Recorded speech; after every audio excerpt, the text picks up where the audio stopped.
আজ রাতে বাসায় ফিরতেও পাশের বাসার বারান্দার দিতে তাকতে ভুলল না স্বরূপ। বারান্দা দিয়ে পরিষ্কার ভেতরে আলো দেখা যাচ্ছে, তার মানে তার মায়াপরি এখনো ঘুমায়নি। মুগ্ধ নয়নে বেশ কতক্ষণ বারান্দার দিকে তাকিয়ে থাকল স্বরূপ। ইস, এখন যদি একবার বারান্দায় আসত মেয়েটা। মেয়েটাকে এক নজর দেখার মধ্যেই জীবনের সার্থকতা খুঁজে পায় স্বরূপ। কি যে এমন মায়া আছে মেয়েটার মধ্যে, সব সময় স্বরূপকে বেশ টানে ওর মধ্যে থাকা মাটা। বেশ কতক্ষণ দাঁড়িয়ে থেকে নিজের বাড়ির ভেতরে ঢুকে গেল স্বরূপ। পুরো 5 কাঠা জমির ওপর স্বরূপদের বিশাল বাড়ি, দাদার আমলের বাড়ি। স্বরূপদের দাদার আমলে ওদের বেশ প্রতিপত্তি ছিল। বাবার একমায় ছেলে ছিল স্বরূপের বাবা, আর কোনো ভাই বোন ছিল না উনার। মানে স্বরূপের কোনো জেঠা, কাকা বা ফুফি নেই। তাই স্বরূপের দাদার সমস্ত সম্পত্তির মালিক হয়েছে স্বরূপের বাবা একাই। দাদার আমলে স্বরূপদের যেমন প্রতিপত্তি ছিল, স্বরূপের বাবার আমলে তেমন নেই। উপর দিয়ে যেমন দেখা যায় ভেতরটা তেমনি ফাঁপা। আগে স্বরূপের বাবা তার বাবার সম্পত্তি একাই পেয়েছেন, নিজে কিছুই যোগ করতে পারেননি, বরং অনেক কিছু বিক্রয় করেছেন। থাকার মধ্যে এখন শুধু বাড়িটাই আছে। বাড়ির গেইটে বড় করে লেখা চৌধুরী নিবাস। নিজের 5 ছেলেমেয়ের মধ্যে এ বাড়ি নিয়ে যত ঝামেলা। বাড়িটা যদিও বেশ বড় ডুপ্লেক্স বাড়ি, কিন্তু তবুও 5 জনকে কিভাবে ভাগ করে দেয়? স্বরূপের অবশ্য এসব নিয়ে কোনো মাথা ব্যথা নেই। ওর শুধু থাকার মতো একটা রুম আর 3 বেলা খাওয়া হলেই চলে। যাই হোক, গেট পেরিয়ে আস্তে আস্তে ধীর পায়ে বাড়ির ভেতরে ঢুকল স্বরূপ। দরজার বাইরের লাইটের আলোতে দেখে নিল 1:10 বাজছে। বিন্নি, কি করছিস এখনো? লাইটটা বন্ধ কর প্লিজ, আমার ঘুমাতে অসুবিধা হচ্ছে। বই পড়ছি। হুড়মুড়িয়ে বালিশ থেকে মাথা উঠিয়ে বসে পড়ল তিন্নি। 0 ডি এখনো বই পড়ছিস? বইটা বেশ মজার, শেষ করে নিই না প্লিজ। এখনই রুমের লাইট অফ কর, না হলে কিন্তু তুলকালাম বাঁধিয়ে দিব। লক্ষ্মী বোন আমার এমন করে না। গল্পটা শেষ করে নেই না প্লিজ। কি গল্প পড়ছিস এখন? প্রতিশোধ। রেশমি রফিক লিখেছে। আমি কি তোর কাছে জানতে চেয়েছি কে লিখেছে? 2 লাইন বেশি কথা বলিস তুই। কি নেশা, বই পড়ার একেবারে লেখকের নামও মুখস্থ করে নিয়েছে। একবার বই না শেষ করতেই লেখকের নাম মুখস্থ। এভাবে যদি পড়া মুখস্থ করতি তাহলে আমাকে ছাড়িয়ে ক্লাস টপার হতে পারতি। আর বাবাও পারে, তোকে শুধু বইয়ে কিনে দেয়। হা হা হা। মায়ে 2টো বই শেষ করলাম। নাসরিন আপুর দৈরথ আর রেশমি আপুর প্রতিশোধ। এখনো ইতি আপুর নিশিকথা, মিশু মনির দ্য জার্নি, মৌরি আপুর অভিমানিনী, শারমিন আক্তার সাথীর। চুপ কর, বোরিং। বাবার তোকে বই কিনে দিতে গেলে টাকার অভাব হয় না, শুধু আমাকে মোবাইল আর ড্রেস কিনে দিতে গেলেই বাবার টাকার অভাব হয়ে যায়। কি দরকার ছিল তোকে এতগুলো বই কিনে দেওয়ার? আমি বলেছিলাম নতুন একটা ফোন কিনে দিতে দিল না। কয়েকদিন আগেই তো তোকে বাবা ফোন কিনে দিল, এখন আবার ফোন দিয়ে কি করবি? শোন, আমি তোর মতো ব্যাকডেটেড না। এক ফোন 2 মাসের বেশি ব্যবহার করতে আমার ভাল লাগে না। তুই তো 4 বছর ধরে এক ফোন ব্যবহার করে চলছিস। আজব। আচ্ছা, এখন চুপ কর, আমাকে পড়তে দে। তুই লাইট বন্ধ করবি? আর অল্প কয়েকটা পেজ আছে, শেষ করে নেই, তারপর বন্ধ করে দিচ্ছি। মোবাইলের আলো জ্বালিয়ে সময়টা দেখে নিল তিন্নি। ঘড়ির কাঁটা প্রায় 1:15 পেরিয়ে 16 মিনিটে পড়তে চলেছে। কত রাত হয়েছে? বাকিটা কাল শেষ করিস। এমন কেন করছিস? কাল যে তুই রাত 2টা পর্যন্ত গান বাজিয়ে নাচ প্র্যাকটিস করেছিস, আমি কি কিছু বলেছি? ওহ আচ্ছা, তার মানে তুই আমার ওপর প্রতিশোধ নিচ্ছিস। প্রতিশোধ গল্প পড়ে আমার ওপর প্রতিশোধ নিচ্ছিস। এজন্যই তো বলি এসব কোথায় থেকে শিখেন। হাত থেকে একটান দিয়ে বইটা নিয়ে গেল তিন্নি। তিন্নি, কি হচ্ছে কি? বইটা প্লিজ দে। বেশি কথা বললে কাল একদম তোর সবগুলো বই আমি আগুনে জ্বালিয়ে দিব। চুপ করে গেল বিন্নি। কারণ এখন আর জোর করে কিছুই হবে না। তিন্নি তো ওকে বইটা দিবেই না, বরং বেশি বাড়াবাড়ি করলে বইগুলো পুড়িয়ে দিবে। তিন্নি এক কথার মেয়ে, যা বলে তা করেই তবে শান্ত হয়। বিছানা থেকে নেমে লাইটটা অফ করে দিল বিন্নি। তারপর খাটে এসে শুয়ে পড়ল। স্বরূপের হাতে থাকা ডুপ্লিকেট চাবি দিয়ে দরজা খুলে বেশ কিছুক্ষণ আগেই নিজের রুমে এসেছে স্বরূপ। একটা ডুপ্লিকেট চাবি তৈরি করে নিজের কাছে রেখে দিয়েছে। কারণ অনেক সময় বাড়ি ফিরতে বেশ খানিকটা দেরি হয় স্বরূপের। হয়তো এত রাতে সবাই ঘুমিয়ে যায়, তাই আর ডাকা সম্ভব হয় না। দরজায় ঠক ঠক আওয়াজ হতেই স্বরূপ দরজা কিছুটা ফাঁক করে দেখল ওর বড় ভাবি ভাতের থালা নিয়ে দরজায় দাঁড়িয়ে। আরে ভাবি, তুমি ভেতরে এসো প্লিজ। তোমার আসার শব্দ পেলাম তাই ভাত নিয়ে এসেছি।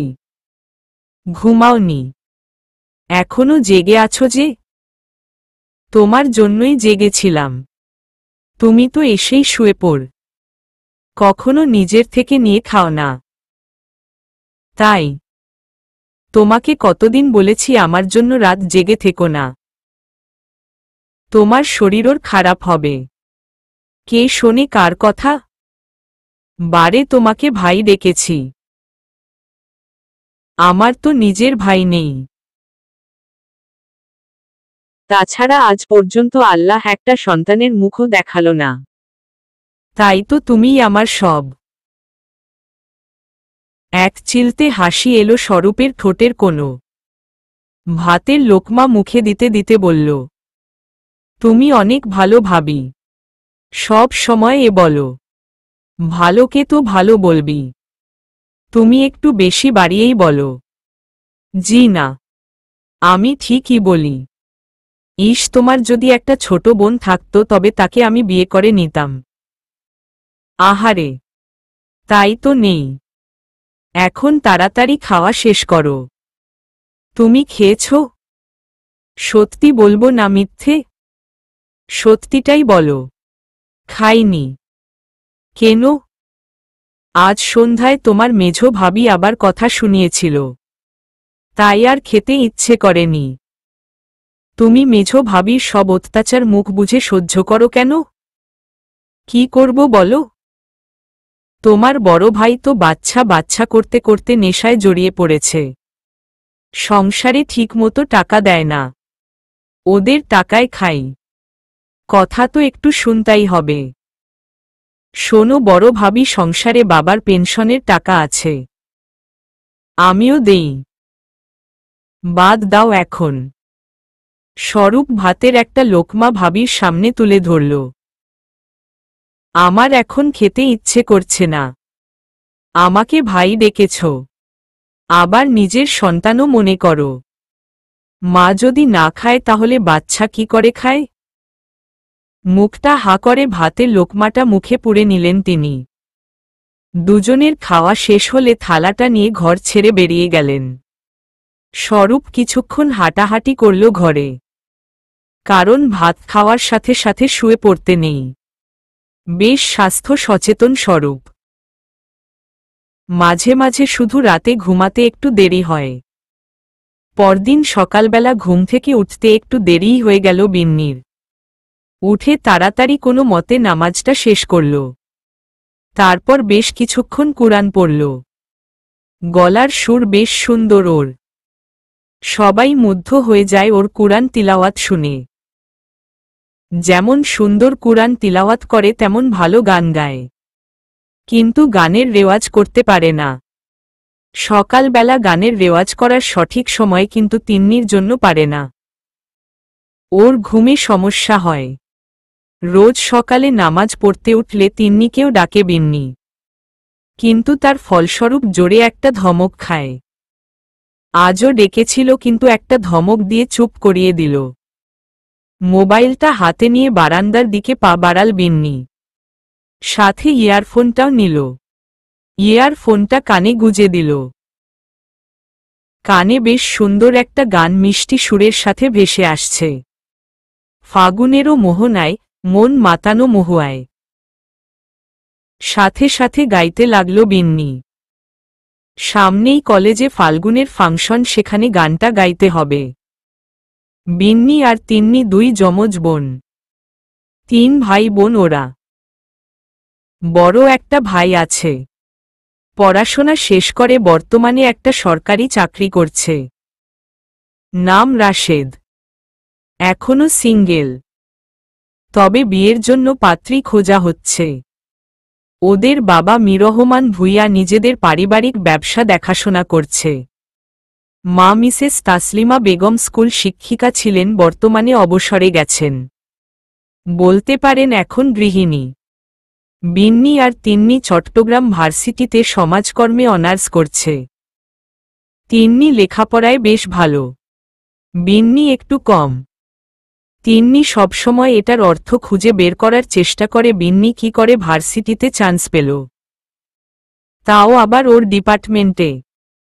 বিন্নি আর তিন্নি নামের শেষে ননি সংযুক্ত, যেমন মিল তেমন মিল ওদের চেহারায়। বাইরের কোনো মানুষ দেখলে ওদের আলাদা করতেই পারবে না। শুধু মাই পোশাক দ্বারা দুজনকে আলাদা করা যায়। বিন্নি বেশিরভাগ সময় লং স্কার্ট সাথে ফুল হাতার গেঞ্জি পরে থাকে, আর তিন্নি জিন্স আর সাথে টপস। তবে বাবা আর ভাইয়ের কড়া আদেশে দুজনকেই ভার্সিটিতে 3 পিস পরে যেতে হয়। দুজনেই 3 পিসের সাথে জিন্স পরে। বিন্নির পোশাক নিয়ে তেমন একটা শখ আহ্লাদ নেই, তবে তিন্নি কয়দিন পর পর নতুন ড্রেস বানায়। বিন্নি আর তিন্নির নামের প্রথম দুটো অক্ষর যেমন আলাদা তেমন আলাদা দুজনের স্বভাবও। তিন্নি বেশ চঞ্চল একটা মেয়ে, আর বিন্নি বেশ শান্ত স্বভাবের। একজন ভালো গাইতে পারে, আরেকজন ভালো নাচতে পারে। কোমর সমান চুল দুজনের সাথে দুধে আলতা গায়ের রং, পটল চেরা চোখ। আল্লাহ যেন তাদের সৃষ্টির সময় দুহাত ভরে দিয়েছেন। গতরাতে ঘুমাতে দেরি হয়েছে বলে আজ ঘুম থেকে উঠতে কিছুটা দেরি হয়ে গেল স্বরূপের। বড় ভাবিও আজ ডাকেনি, হয়তো কাল দেরিতে ঘুমিয়েছে জেনে তাই। সচরাচর স্বরূপের এমন হয় না, মানে অনেক রাতে ঘুমালেও সকালে তাড়াতাড়ি উঠতে পারে। আজ কেন দেরি হলো নিজেই বুঝতে পারেনি। গায়ের ওপর থেকে কাঁথাটা সরিয়ে উঠে পড়ল স্বরূপ। খাট থেকে নেমে আড়মোড়া ভেঙে নিল। ঘড়িতে সময় দেখে বুঝল নামাজের আর সময় নেই। কিছুক্ষণের জন্য বারান্দায় গিয়ে দাঁড়াল। সকালের পরিবেশটা বেশ ভালো লাগে স্বরূপের। বারান্দায় দাঁড়িয়ে ভাবতে লাগলো আজ জগিং এ যাবে কিনা। একবার ভাবল যাবে না, বেলা অনেক হয়ে গেছে, পরে আবার কি মনে করে গলায় একটা তাওয়াল আর হাতে পানির বোতল নিয়ে বেরিয়ে পড়ল। সময়টা কিছুটা বেশি হলেও এখনো ভোরের রেশ কেটে যায়নি। রাস্তায় হাঁটতে বা দৌড়াতে বেশ ভালোই লাগছিল স্বরূপের। কিছুক্ষণ দৌড়ানোর পরই ক্লান্ত হয়ে পড়ল স্বরূপ। নিজেই কিছুটা অবাক হল। এত সহজে তো ক্লান্ত হওয়ার কথা না, হয়তো বেলা বেশি হয়ে গেছে তাই। রাস্তার একপাশে টুলে বসে ঢক ঢক করে বোতলে থাকা সবটুকু পানি খেয়ে নিল স্বরূপ। তারপর বাড়ির দিকে পা বাড়াল। একা একা দৌড়াতে ভালো লাগছিল না।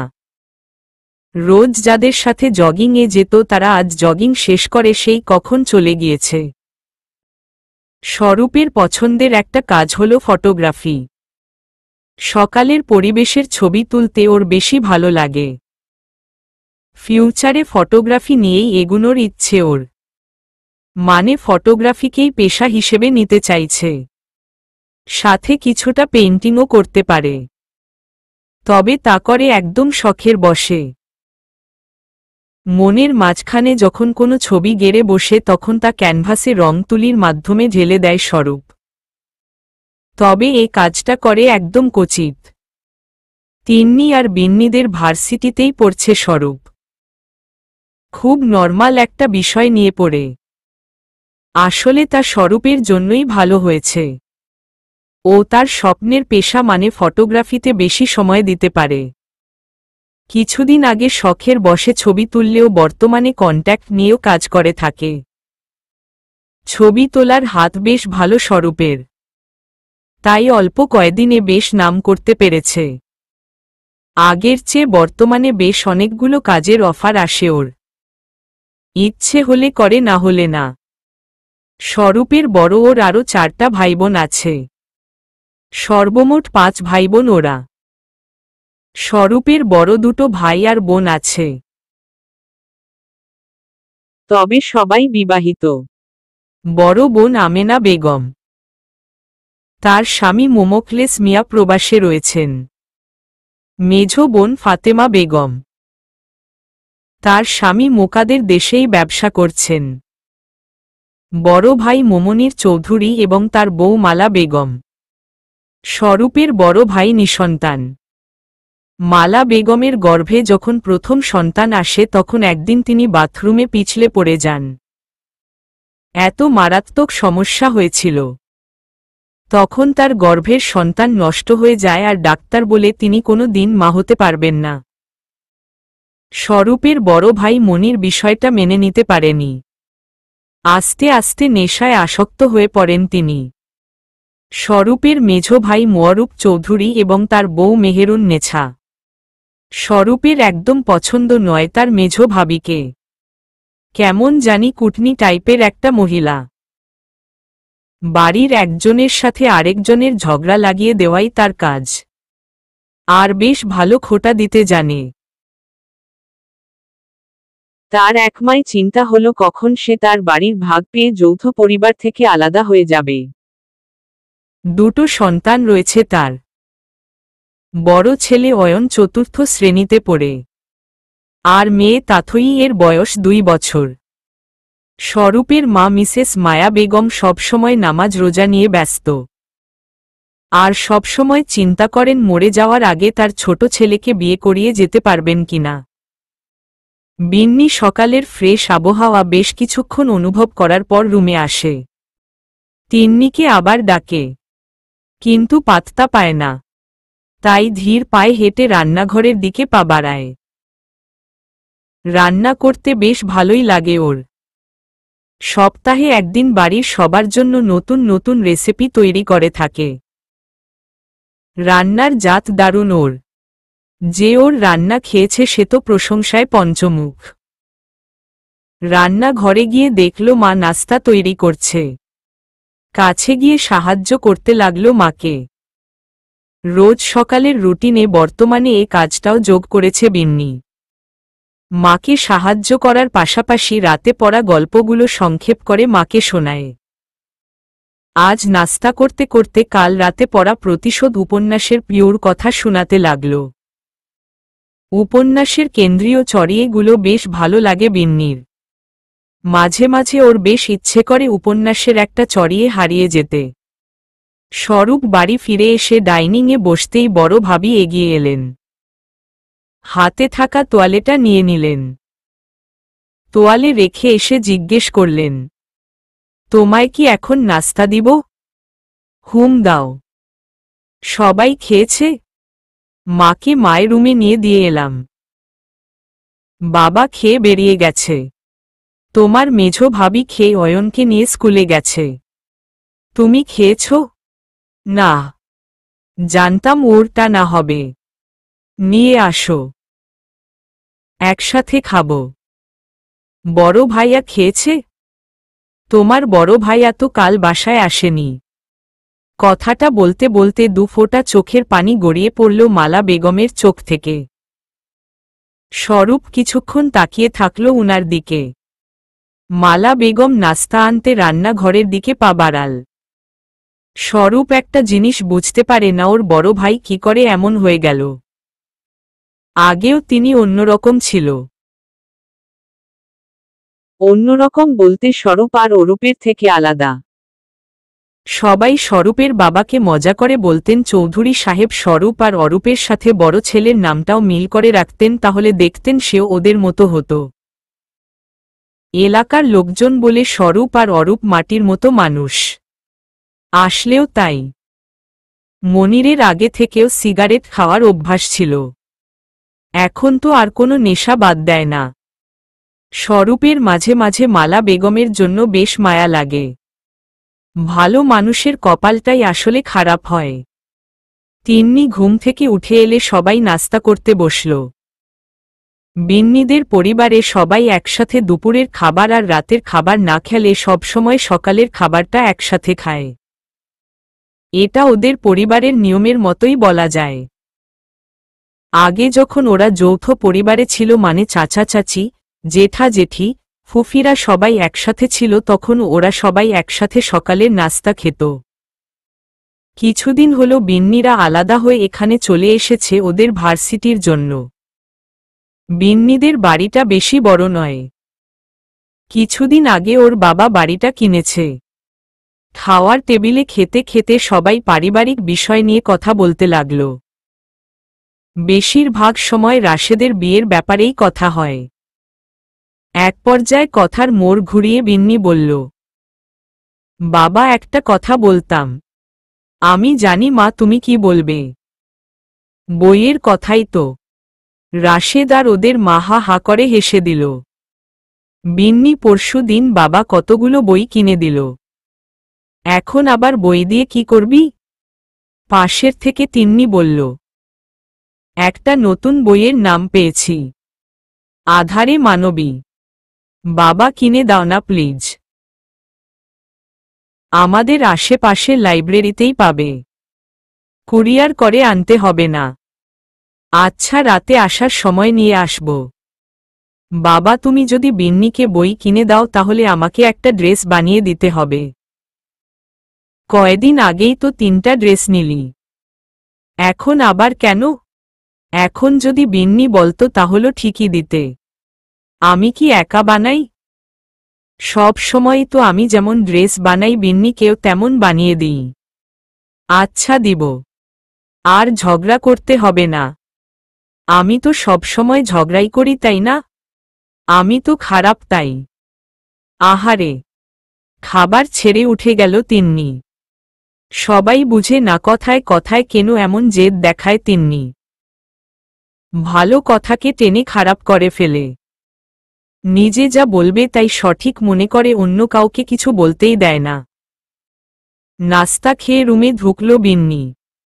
দেখল তিন্নি মুখ ফুলিয়ে বসে আছে। কিরে, ভার্সিটিতে যাবি না? না, ভালো লাগছে না। আচ্ছা, শুধু কথা নিয়ে কেন রাগ করিস? তোকে না বলেছি 2 লাইন বেশি বুঝবি না? তোকে বলেছি যে আমি রাগ করেছি? কিছুটা ধমক দিয়ে বলল তিন্নি। আজ কিন্তু ইম্পর্ট্যান্ট ক্লাস আছে, প্লিজ চল। অনেকক্ষণ চুপ করে কি জানি ভাবল তিন্নি। তারপর বলল, আচ্ছা রেডি হ। একটা হাসি দিয়ে আলমারি খুলো নিজের ড্রেস আর তিন্নির জন্য একটা ড্রেস বের করল। অনেকক্ষণ ধরে নিজের রুমে বসে আছে স্বরূপ। চিন্তা করছে আজ ভার্সিটিতে যাবে কিনা। ভেবে দেখল হাতে তেমন কোনো কাজ নেই, শুধু সন্ধ্যায় একটা হলুদের অনুষ্ঠানে ফটোগ্রাফির কাজ আছে।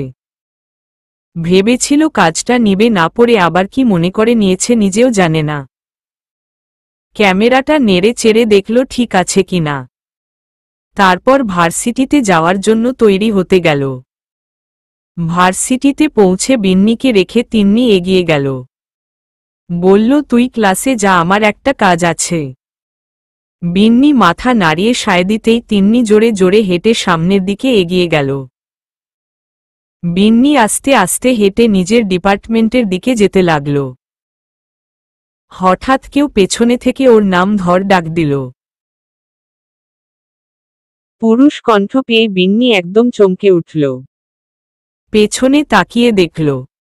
পুরুষের কণ্ঠ পেয়ে বিন্নি চমকে উঠল। পেছনে ফিরে দেখল ওদের ডিপার্টমেন্টের সাহিল স্যার। স্যার, আপনি ভয় পেয়েছ নাকি অন্য কাউকে আশা করেছিলে? দুটোর একটাও না। আজ তোমাকে বেশ সুন্দর লাগছে। কিছুক্ষণ চুপ করে রইল বিন্নি। কি বলবে বুঝতে পারছিল না। একটু ভেবে নিয়ে ছোট করে একটা ধন্যবাদ দিল বিন্নি। তোমাকে একটা কথা বলেছিলাম, ভেবে দেখেছ? আপনি প্রথম যেদিন বলেছিলেন আমি সেদিনই আপনাকে ওর দিয়ে দিয়েছি। সমস্যাটা কি তোমার বলতো? আমার কোনো সমস্যা নেই। তাহলে আর কিছুই নয়। আমি আপনাকে প্রথম দিনই বলেছিলাম আমি রিলেশনশিপে বিশ্বাসী। যুগ এখন আধুনিক হচ্ছে। ব্যাকডেটেড কথাবার্তা বলো না। আমি যেমন আছি আমাকে তেমনই থাকতে দিন। আর আপনি প্লিজ এখন যান।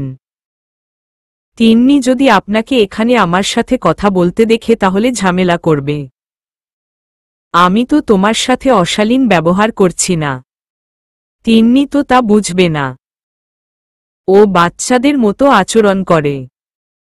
আমাকে একদিন জিজ্ঞেস করেছিল আপনি আমাকে ডিস্টার্ব করেন নাকি? কি ওর দিয়েছিলে তুমি? তা আপনি বেশ ভালো মতোই বুঝতে পারছেন। তুমি যদি বলো আমি তোমার বাবা মায়ের সাথে কথা বলতে পারি, আপনার ব্যাপার। তবে এই মুহূর্তে আমি বিয়ের জন্য প্রস্তুত নই। আসছি। বিন্নি চলে যেতেই সাহিল হতভম্বের মতো দাঁড়িয়ে রইল। মেয়েটা কেন যে এমন বুঝতে পারে না সাহিল। মাঝে মাঝে নিজেকে প্রশ্ন করে সাহিল, মেয়েটার মাঝে কি কোনো অনুভূতি নেই? এমন কেন ও? একটা হাসি দিল সাহিল, যা কেউ দেখতে পেল না।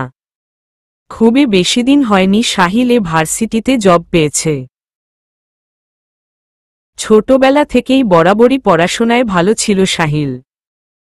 ছোটবেলা থেকেই মনে স্বপ্ন ছিল একটা ভালো কোনো ভার্সিটির প্রফেসর হবে। স্বপ্ন পূরণের জন্য ছোটবেলা থেকেই কঠোর পরিশ্রম করেছে। অবশেষে আল্লাহ তার স্বপ্ন পূরণ করেছে। বিন্নিকে যেদিন প্রথম দেখেছিল সেদিনই ভালো লেগে যায় সাহিলের। যাকে বর্তমান ভাষায় আমরা বলে থাকি লাভ অ্যাট ফার্স্ট সাইট। বিন্নিকে দেখার পর সাহিলের মনে যে অনুভূতি জেগেছিল তার কোনো নাম দিতে পারেনি সাহিল। তবে একটা কথা সেদিনই বেশ ভালো অনুধাবন করেছিল যে বিন্নিকে ওর চাই। চাই মানে চাই।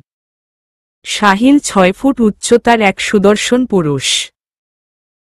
গায়ের রং মোটামুটি সাদা, খালে খোঁচা খোঁচা দাড়ি। দেখতে মোটামুটি বেশ একটা খারাপ নয়। ভার্সিটির অনেক মেয়ের ক্রাশ। কিন্তু বিন্নি ছাড়া কারো দিকে নজর দেয় না সাহিল। ভালোবাসায় প্রচণ্ড বিশ্বাসীও। ছাত্রজীবনে পড়ালেখার জন্য মেয়েদের দিকে তাকানোর সুযোগ পায়নি। তখন হয়তো এর কাছে ভালোবাসার সমঙ্গা অন্যরকম কিছু ছিল। কিন্তু বিন্নিকে দেখার পর ওর ধারণা পুরো পাল্টে যায়। অন্যরকম হয়ে উঠে ওর কাছে ভালোবাসার সমঙ্গা। সাহিল যখন বেশ ছোট তখনই ওর বাবা মারা যায়।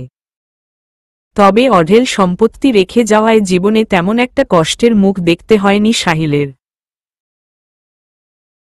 মা আর ছোট এক বোনকে নিয়ে বেশ সুখেই কাটছে ওর জীবন। ওর মা বেশ জোরাজুরি করছে বিয়ের জন্য। তাই তো বিন্নিকে কনভিন্স করার চেষ্টা করছে সাহিল। ভার্সিটিতে ঢুকতেই সমাজকর্ম ডিপার্টমেন্টের দিকে এগিয়ে গেল স্বরূপ। বাইরে কাউকে দেখতে পেল না। ক্লাস শুরু হয়ে আরেকটু আগে আসলে তো দেখতে পেতাম আমার মায়াপরীকে। মুখে হাসি এনে কথাটা বিড় করে বলল স্বরূপ। পেছনে থেকে কেউ ঘাড়ে হাত রাখতেই চমকে উঠল স্বরূপ। পেছনে ঘুরে দেখল ওর বন্ধু রানা। কিরে, তুই এখানে কি করছিস? এই ভার্সিটিতে আমিও পড়ি, কিন্তু এই ডিপার্টমেন্টে তো পড়েন না। তাহলে এখানে কি করতে এসেছেন? এমনি এসেছি। এমনি না, কেমনই আমি বেশ বুঝতে পেরেছি। ডুবে ডুবে জল খান, তাই না? দাঁড়ান, আমি সবাইকে বলে আসি। বলেই দৌড় দিল রানা। রানা রানা ডাকতে ডাকতে রানার পেছনে দৌড় দিল স্বরূপ। একগাদা মদ খেয়ে বাড়িতে ঢুকল মনির। সারা রাত বারে বসে গোগ্রাসে মদ গিলেছে সে। সারা রাত সেখানেই বেহুশ হয়েছিল। সকালবেলা বাড়ির লোকজন বাড়ির সামনে নামিয়ে দিয়ে গেছে। কোনো মতে দরজার কাছে এসে দাঁড়াল মনির। মদের নেশা এখনো কাটেনি শরীর থেকে। মালা রান্নাঘরে রান্না করছিল। খেয়ালি করেনি মনির যে দরজায় এসে দাঁড়িয়েছে। অনেকক্ষণ দাঁড়িয়ে থাকার পর যখন দেখল মালা আসছে না, তখন ঢলতে ঢলতে দরজার কাছে থাকা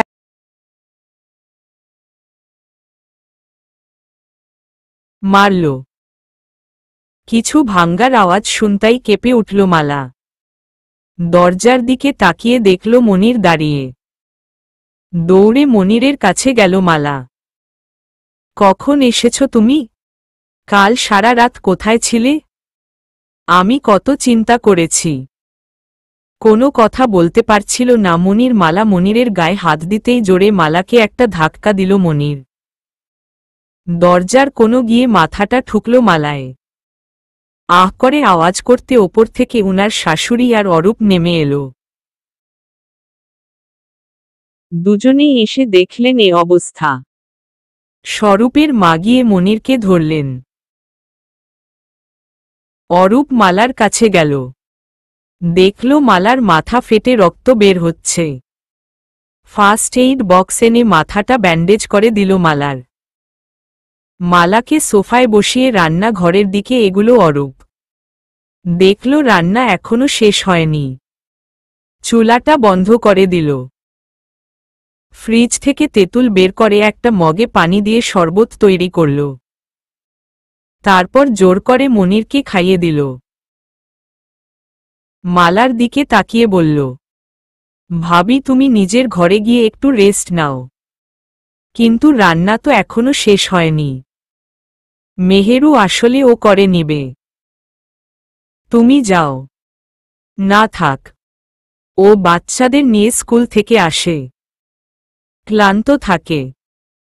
একদিন করলে কিছু হবে না। রোজই তুমি রান্না করো, বাড়ির সমস্ত কাজ করো। ওকে তো বসিয়ে রাখতে আমি বিয়ে করে আনিনি। এত কথা কেন বলছো? আমার সমস্যা হবে না, অল্প একটু আছে। আর আমি যখন বলেছি তুমি এখন রান্নাঘরে যাবে না মানে যাবে না। ভাইয়া ঘরে গেছে, কি লাগবে গিয়ে দেখ, না হলে তো জেদ উঠে যাবে। আর তুমিও গিয়ে একটু রেস্ট নাও। আর কথা বাড়াল না মালা। অরূপের সাথে কথা বলে পারা যায় না। ভাগ্য করে এমন দুটো দেওর পেয়েছে। ক্লাস শেষ হতেই স্বরূপ আবার বিন্নিদের ডিপার্টমেন্টের সামনে এসে দাঁড়াল। এখন ক্লাস হচ্ছে বিন্নিদের। মনে মনে বিরক্তি প্রকাশ করল স্বরূপ। এতক্ষণ কি ক্লাস হয়? হাল না ছেড়ে দাঁড়িয়ে রইল স্বরূপ। আজকে তার মায়াপরীকে যে করেই হোক একবার দেখে যাবেই। অবশেষে তার অপেক্ষার অবসান ঘটল। ক্লাস শেষ হতেই একে একে সব ছেলে মেয়ে বের হতে লাগল, কিন্তু তার মায়াপরীকে দেখতে পেল না। বিন্নি বের হতেই মুখে হাসি ফুটল স্বরূপের। এক নজরে তাকিয়ে থাকল বিন্নির দিকে। বিন্নির সবার থেকে সরে এক জায়গায় গিয়ে দাঁড়াল। বিন্নিকে একা দাঁড়িয়ে থাকতে দেখে স্বরূপ ওর দিকে এগিয়ে গেল, কিন্তু কি ভেবে আবার জানি পিছিয়ে গেল। বিন্নি ব্যাপারটা বুঝল না, একটা হাসি দিল। স্বরূপ দূর থেকে দাঁড়িয়ে বিন্নিকে ফলো করছিল। কিছুক্ষণ পর বিন্নির ফোন আসতেই বিন্নি হেসে হেসে কথা বলতে শুরু করল। স্বরূপ মুগ্ধ নয়নে তাকিয়ে রইল। কি ভালো লাগে মেয়েটাকে হাসলে। বেশ কিছুক্ষণ দাঁড়িয়ে চলে গেল স্বরূপ। বিন্নি তখনও দাঁড়িয়েছিল। স্বরূপের যেতে ইচ্ছে করছিল না। একটা কাজ থাকায় বেরিয়ে যেতে হল। ইচ্ছে করছিল এভাবেই আজীবন দেখে যেতে বিন্নিকে। স্বরূপ চলে যাবার কিছুক্ষণ পর তিন্নি এলো। তারপর দুজনেই বাড়ির দিকে পা বাড়াল। মালা রুমে যেতেই দেখর মনির খাটের এক কোণে বসে আছে। পাশে গিয়ে বসল মালা। একটু নড়ে বসল মনির। দুজনেই কিছুক্ষণ চুপচাপ বসেছিল। কিছুক্ষণ পর মনির হাতে একটা সিগারেট নিল। আগুন ধরাতেই মালা সিগারেটটা হাত থেকে টান দিয়ে নিয়ে গেল। মেজাজ চরম পর্যায়ে পৌঁছে গেল মনিরের। ঠাস করে একটা চড় বসিয়ে দিল মালার গালে। মালার হাত থেকে টান দিয়ে সিগারেটটা নিয়ে গেল। দুই টান দিয়ে মালার হাতে সিগারেটটা লাগিয়ে দিল। ব্যথায় আহ করে উঠল মালা। দু চোখ দিয়ে সমানে পানি পড়তে লাগল। কোনো মতে মনিরের থেকে হাতটা ছাড়িয়ে নিল। জলে যাচ্ছে হাতটা। বাথরুমে ঢুকে দরজা আটকে দিল মালা। হাতে পানি দিতেই ব্যথায় কুকড়ে উঠল মালা। দরজার সাথে হেলান দিয়ে কাঁদতে শুরু করল মালা। নিজের জীবনে এমন কোনো দিন আসবে তা ভুলেও চিন্তা করেনি মালা। কাঁদতে কাঁদতে ফ্লোরে বসে পড়ল। বিন্নি আর তিন্নি বাড়িতে পৌঁছে ফ্রেশ হয়ে দুপুরের খাবার শেষ করে রুমে গেল। তিন্নি ফেসবুক নিয়ে বসল আর বিন্নি তার প্রিয় বই নিশিকথা। গল্প পড়তে পড়তে হঠাৎ করে বিন্নি বলল, সোহা ফোন দিয়েছিল। আজ ওর হলুদের অনুষ্ঠান। যাবি? ওর বিয়ে আগে শুনিনি তো। হুট করেই ঠিক হয়েছে। তোকেও ফোন দিয়েছিল। তোর ফোন বন্ধ বলে আমাকে জানিয়েছে। আচ্ছা। তো ওর বর কি করে? আমি কি করে জানব? গেলে তো জানতে পারব। চলো না যাই প্লিজ। ভেবে দেখব। প্লিজ। আচ্ছা যাব। কিন্তু কোনো ড্রেসটা পরব বলতো। শাড়ি। জানতাম এটাই বলবি। আর ভালো কি বলতে পারবি? শোন, একটা প্রবাদ আছে, শাড়িতে নারী আর নারীর কেশেতেই বেশ। তা এটা আপনার কোনো বইয়ে লেখা ছিল? দূর। বাবাকে ফোন দিয়ে জিজ্ঞেস করি যাব কিনা। বাবাকে বলার কি আছে? আমরা এত বড়ও হয়ে যাইনি। বাবা বেশ রাগ করবে না বলে গেলে। তুই তো বাবার অতি আদরের মেয়ে, তোর ওপর কি বাবা রাগ করতে পারে? আর কথা বাড়াল না বিন্নি। তিন্নির সাথে কথা বলে যেটা জীবনের সম্ভব নয় তা বেশ ভালো করেই জানে বিন্নি। তাই শুধু শুধু তর্কে জোড়ায় না। বাড়ি ফিরতেই মেহেরুন নেছা দেখল অরূপ সোফায় বসে আছে। বাচ্চাদের ঘরে পাঠিয়ে অরূপের পাশে এসে বসল। গলা উঁচিয়ে মালা বেগমকে ভাবি ভাবি বলে ডাকতে লাগল। কি হয়েছে? ভাবিকে কেন ডাকছ? খিদে পেয়েছে। টেবিলে খাবার দিতে। আজ রান্না হয়নি? কেন? ভাবির মাথা ফেটে গেছে। তাই বলে কি রান্না করবে না? কি খাবো আমি, আমার বাচ্চারা কি খাবে? রান্না অর্ধেক হয়ে গেছে, বাকিটা গিয়ে করে নাও। কি? কি বললে তুমি? আমি রান্না করব? রান্না করে আমার হাত নষ্ট করতে পারবো না আমি। তোমার ভাবিকে এসে বল রান্না করে দিয়ে যেতে। তুমি কি মানুষ? কেন, তোমার কি সন্দেহ হচ্ছে? অবশ্যই সন্দেহ হচ্ছে। আমার সন্দেহ হচ্ছে যে তুমি কি সেই যাকে আমি বিয়ে করেছিলাম। তুমি কি আমার সেই মেহেরু? ন্যাকা ন্যাকা কথা বলবে না। অরূপ উঠে চলে গেল। দিন দিন মেহেরুর ব্যবহার বেশ খারাপ হয়ে গেছে। কি জন্য ও এমন করছে বুঝতে পারে না অরূপ। রাগে গজ গজ করতে করতে রান্নাঘরের দিকে গেল মেহেরুন। স্বরূপ বাড়িতে এসেই বড় ভাবি বলে ডাকতে শুরু করল। রান্নাঘরে খেয়াল করে দেখল মেহেরুন রান্না করছে। একটু এগিয়ে রান্নাঘরের দিকে গেল স্বরূপ। আরে ভাবি, আজ সূর্য কোনো দিক দিয়ে উঠেছে? এসে গেছে আরেকজন। খুব মজা লাগছে তাই না? তোমরা সবগুলো ভাই এক একটা শয়তানের হাড্ডি। তোমার কি জ্বর এসেছে? না তো। কেন?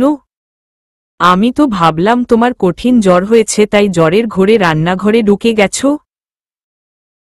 বেশ মজা লাগছে তাই না? আমাকে নিয়ে ইয়ার্কি করতে বেশ ভালো লাগে। ছি ছি, কি যে বল, তোমাকে নিয়ে মজা করার সাহস আমার আছে? তাহলে তো আমার চাকরি নট হয়ে যাবে। আমার এখন কি মনে হচ্ছে জান, তোমরা সবাই প্ল্যান করে আজ আমাকে রান্নাঘরে ঢুকিয়েছ। আরে না, বড় ভাবি কোথায়? উনি তো ঘরে আরাম করে ঘুমাচ্ছে।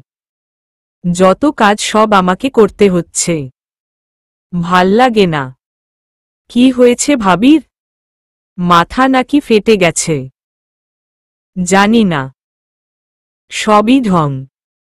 তুমি আর কোনো দিনও ভালো হবে না। উনি তো তোমার বড় বোনের মতো। একটু ভালো কথা বলা যায় না? এই শোনে, আমাকে একদম জ্ঞান দিতে আসবে না। আমি জ্ঞান নেই না। স্বরূপ সোজা বড় ভাবির ঘরের দিকে চলে গেল। মেহেরুন ননস্টপ কথা বলে। একবার শুরু করলে সহজে আর থামে না। এখন দুনিয়ার কথা শুনিয়ে দিবে। মেহেরুনের কথার বেশি একটা জবাব দেয় না স্বরূপ। কারণ একটা কথা সে বেশ ভালোভাবে বিশ্বাস করে, মূর্খের সাথে যে তর্ক করে সে মূর্খেরই সমান।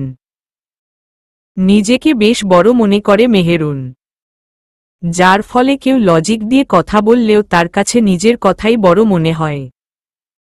মালার ঘরের সামনে গিয়ে দরজায় নক করল স্বরূপ। ভেতর থেকে মনির জবাব দিল, কে? আমি স্বরূপ। আসব? হুম আয়। স্বরূপ ঘরে ঢুকে দেখল মনির খাটে বসে আছে। ঘরে এদিক ওদিক তাকিয়ে দেখল মালাকে কোথাও দেখা যাচ্ছে না। ভাবি কোথায়? জানি না। এটা কোনো ধরনের ওর? বাথরুমে গেছে মনে হয়। হেয়ালি না করে প্রথমেই উত্তর দিল হতো। যাই হোক, কাল রাতে কোথায় ছিলি? যেখানে ইচ্ছে সেখানে ছিলাম। তোকে বলতে হবে? অবশ্যই বলতে হবে। তোর কি মনে হচ্ছে না তুই ভাবির সাথে অন্যায় করছিস? না, একদমই মনে হচ্ছে না। তুই দিন দিন বড্ড অমানুষ হয়ে যাচ্ছিস। মালা বাথরুম থেকে বের হয়ে আসার ফলে দুজনের কথাই চাপা পড়ে গেল। স্বরূপ মালাকে লক্ষ্য করে বলল, মাথা ফাটালে কি করে ভাবি? আরে পিছলে গিয়ে দেয়ালের সাথে লেগে গেছে। স্বরূপ মনিরের দিকে তাকিয়ে বলল, কিভাবে হয়েছে আমি ঠিকই বুঝতে পারছি। আমি ফ্রেশ হতে যাচ্ছি। খেতে এসো। তিন্নি ফেসবুকে চ্যাটিং করতে করতে ঘুমিয়ে গেল। বিন্নি তখনও বই পড়ছিল। ঘুমে চোখে কিছুই দেখছে না, তবুও বইয়ের নেশাটা ছাড়তে পারছে না। ইতি চৌধুরীর নিশিকথা বইটা পড়ছিল। মনে হচ্ছিল গল্পের চড়িয়েগুলোর মধ্যে ঢুকে গেছে বিন্নি। বেশ ভালো লিখেছে বইটা। ইতি চৌধুরীর বেশ প্রশংসা করতে লাগল বিন্নি। বইটা পড়তে পড়তে একটা ঘোরের মধ্যে চলে গেল বিন্নি। হঠাৎ ফোনের শব্দে ঘোর কাটল বিন্নির। বেশ বিরক্ত হল। চোখে মুখে তা খুব ভালোভাবে প্রকাশ করল। পড়ার সময় ডিস্টার্ব একেবারেই পছন্দ নয় ওর। ফোনটা হাতে তুলে দেখল আননোন নাম্বার। বিরক্তির পরিমাণটা আরও বেড়ে গেল।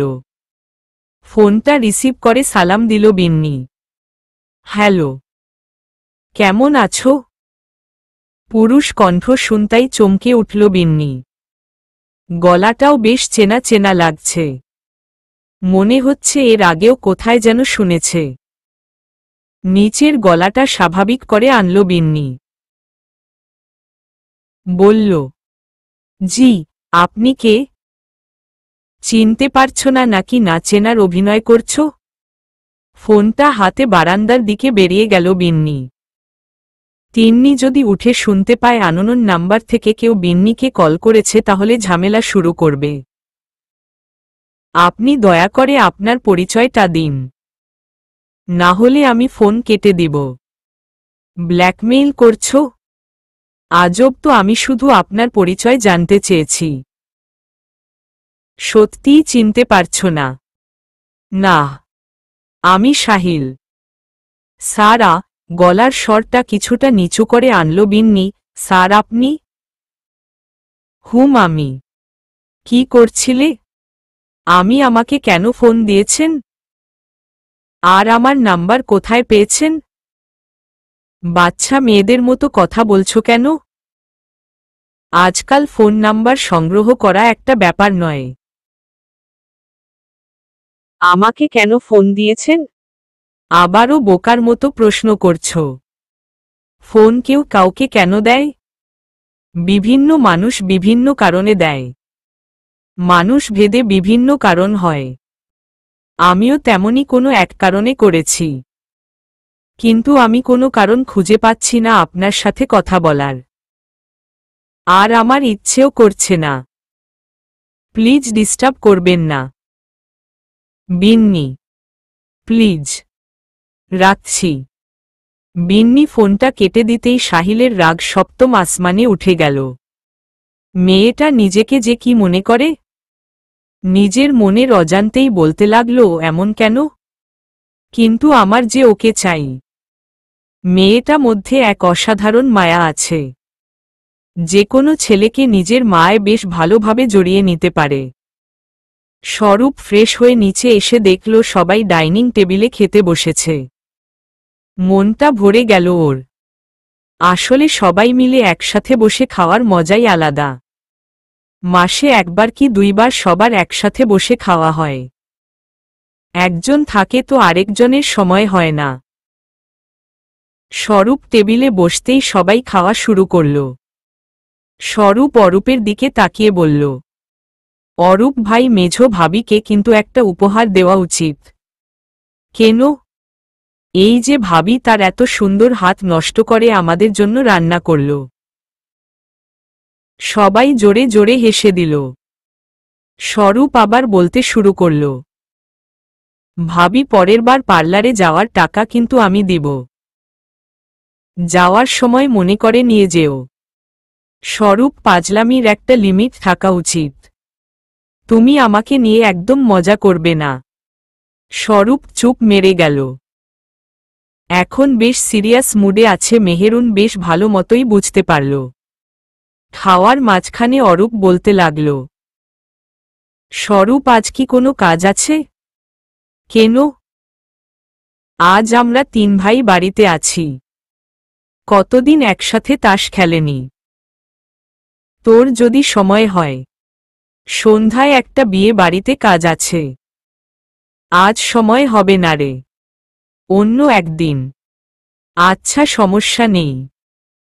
খাওয়া শেষ করে উঠে গেল স্বরূপ। কিছুদূর এগিয়ে গিয়ে আবার ফিরে আসল। মেহেরুনের দিকে তাকিয়ে বলল, ভাবি তুমি যদি চাও তাহলে আমি তোমার ছবিও তুলে দিতে পারি। অগ্নিদৃষ্টি নিয়ে স্বরূপের দিক তাকালো মেহেরুন। বলল, এবার কি বেশি হয়ে যাচ্ছে না স্বরূপ? একটা হাসি দিয়ে সামনের দিকে পা বাড়াল স্বরূপ। স্বরূপ কিছু বললেই মেহেরুন বেশ রেগে যায়। তবুও কেন জানি মেহেরুনকে রাগাতে বেশ ভালো লাগে স্বরূপের। বিন্নি বই পড়া শেষ করে মোবাইলটা হাতে নিল। বাবার নাম্বারে ডায়াল করল। হ্যালো মামুনি। হ্যালো বাবা। কি করছো? এই তো অফিসে বসে আছি। তুমি নিশ্চয়ই বই পড়ছো? বাবা তুমিও? প্লিজ। আচ্ছা সরি। একটা কথা বলতাম। নিশ্চয়ই বইয়ের কথা। আমার মনে আছে। আমার সময় নিয়ে আসব। বাবা, বইয়ের কথা না, সোহার হলুদের অনুষ্ঠান দাওয়াত দিয়েছে। বেশ জোর করছে যাওয়ার জন্য। ওদের বাসা তো বেশ দূরে। রাতে যাওয়াটা ঠিক হবে কি? বাবা প্লিজ, তিন্নিও যাবে। একটু যাই। এক শর্তে যেতে দিতে পারি। কি শর্ত? রাশেদকে নিয়ে যেতে হবে। ওদের বাসা বেশ দূরে। তোমাদের আমি একা যেতে দিব না। আচ্ছা ঠিক আছে। যদি ভাইয়া নিয়ে যায় তাহলে। আচ্ছা বাবা, এখন রাখছি, একটু কাজ আছে, পরে কথা বলবো। আচ্ছা। স্বরূপ সন্ধ্যার একটু আগেই বিয়ে বাড়ি পৌঁছে গেল। ওয়েডিং প্ল্যানার এক মাথে তাকে একটু হেল্প করতে হবে। ওর বন্ধু হয়। আর স্বরূপ যে বিয়ে বাড়িতে কাজ নেয় সেখানে ওয়েডিং প্ল্যানারের সাথে থাকে। সবসময় নিজের মনের মতো স্টেজটাকে সাজাতে চায়। সন্ধ্যা থেকেই মেহমানরা আসতে শুরু করেছে। স্বরূপ এক এক করে খুঁটিয়ে সবাইকে দেখছে। ছোট ছোট বাচ্চাদের ছবি তুলছে। মেয়েরা হরেক রকমের শাড়ি পরে এসেছে। স্বরূপ মনে মনে বলতে লাগল, এখন যদি তার মায়াবতীকে দেখতে পেত এমন সাজে। চোখ বন্ধ করে কল্পনা করতে লাগল তার মায়াবতীকে লাল শাড়ির সাথে কালো ব্লাউজ, চুলগুলো খোলা, চোখে হালকা কাজল, ঠোঁটে হালকা লাল লিপস্টিক পরে তার সামনে দাঁড়িয়ে।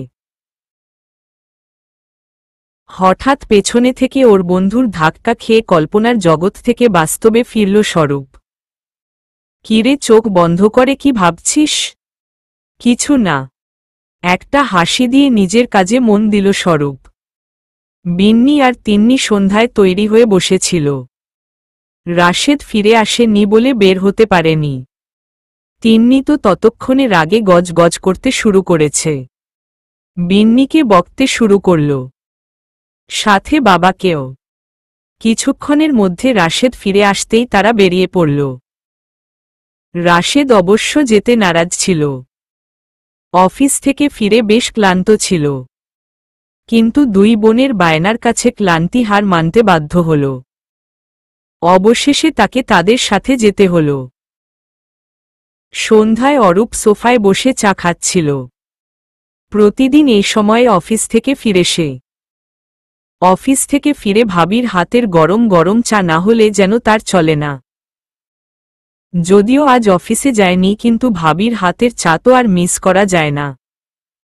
গরম গরম চা আর সাথে পাকোড়া, আহার কি লাগে। হঠাৎ মুনিরকে দরজা দিয়ে বের হতে খেয়াল করল। পেছনে থেকে ডাক দিল, ভাই। অরূপের ডাকে থমকে দাঁড়াল মুনির। কয় পা পেছনের দিকে এগিয়ে গেল। গিয়ে অরূপের সামনে দাঁড়াল। কি হয়েছে? বসো। সময় নেই, বের হতে হবে, কাজ আছে। কি কাজ? তার কৈফিয়ত কি তোকে দিতে হবে? সমস্যা কি তোদের বলতো? বেশ কয়েকদিন ধরে তুই আর স্বরূপ মিলে আমার ওপর বেশ খবরদারি করছিস।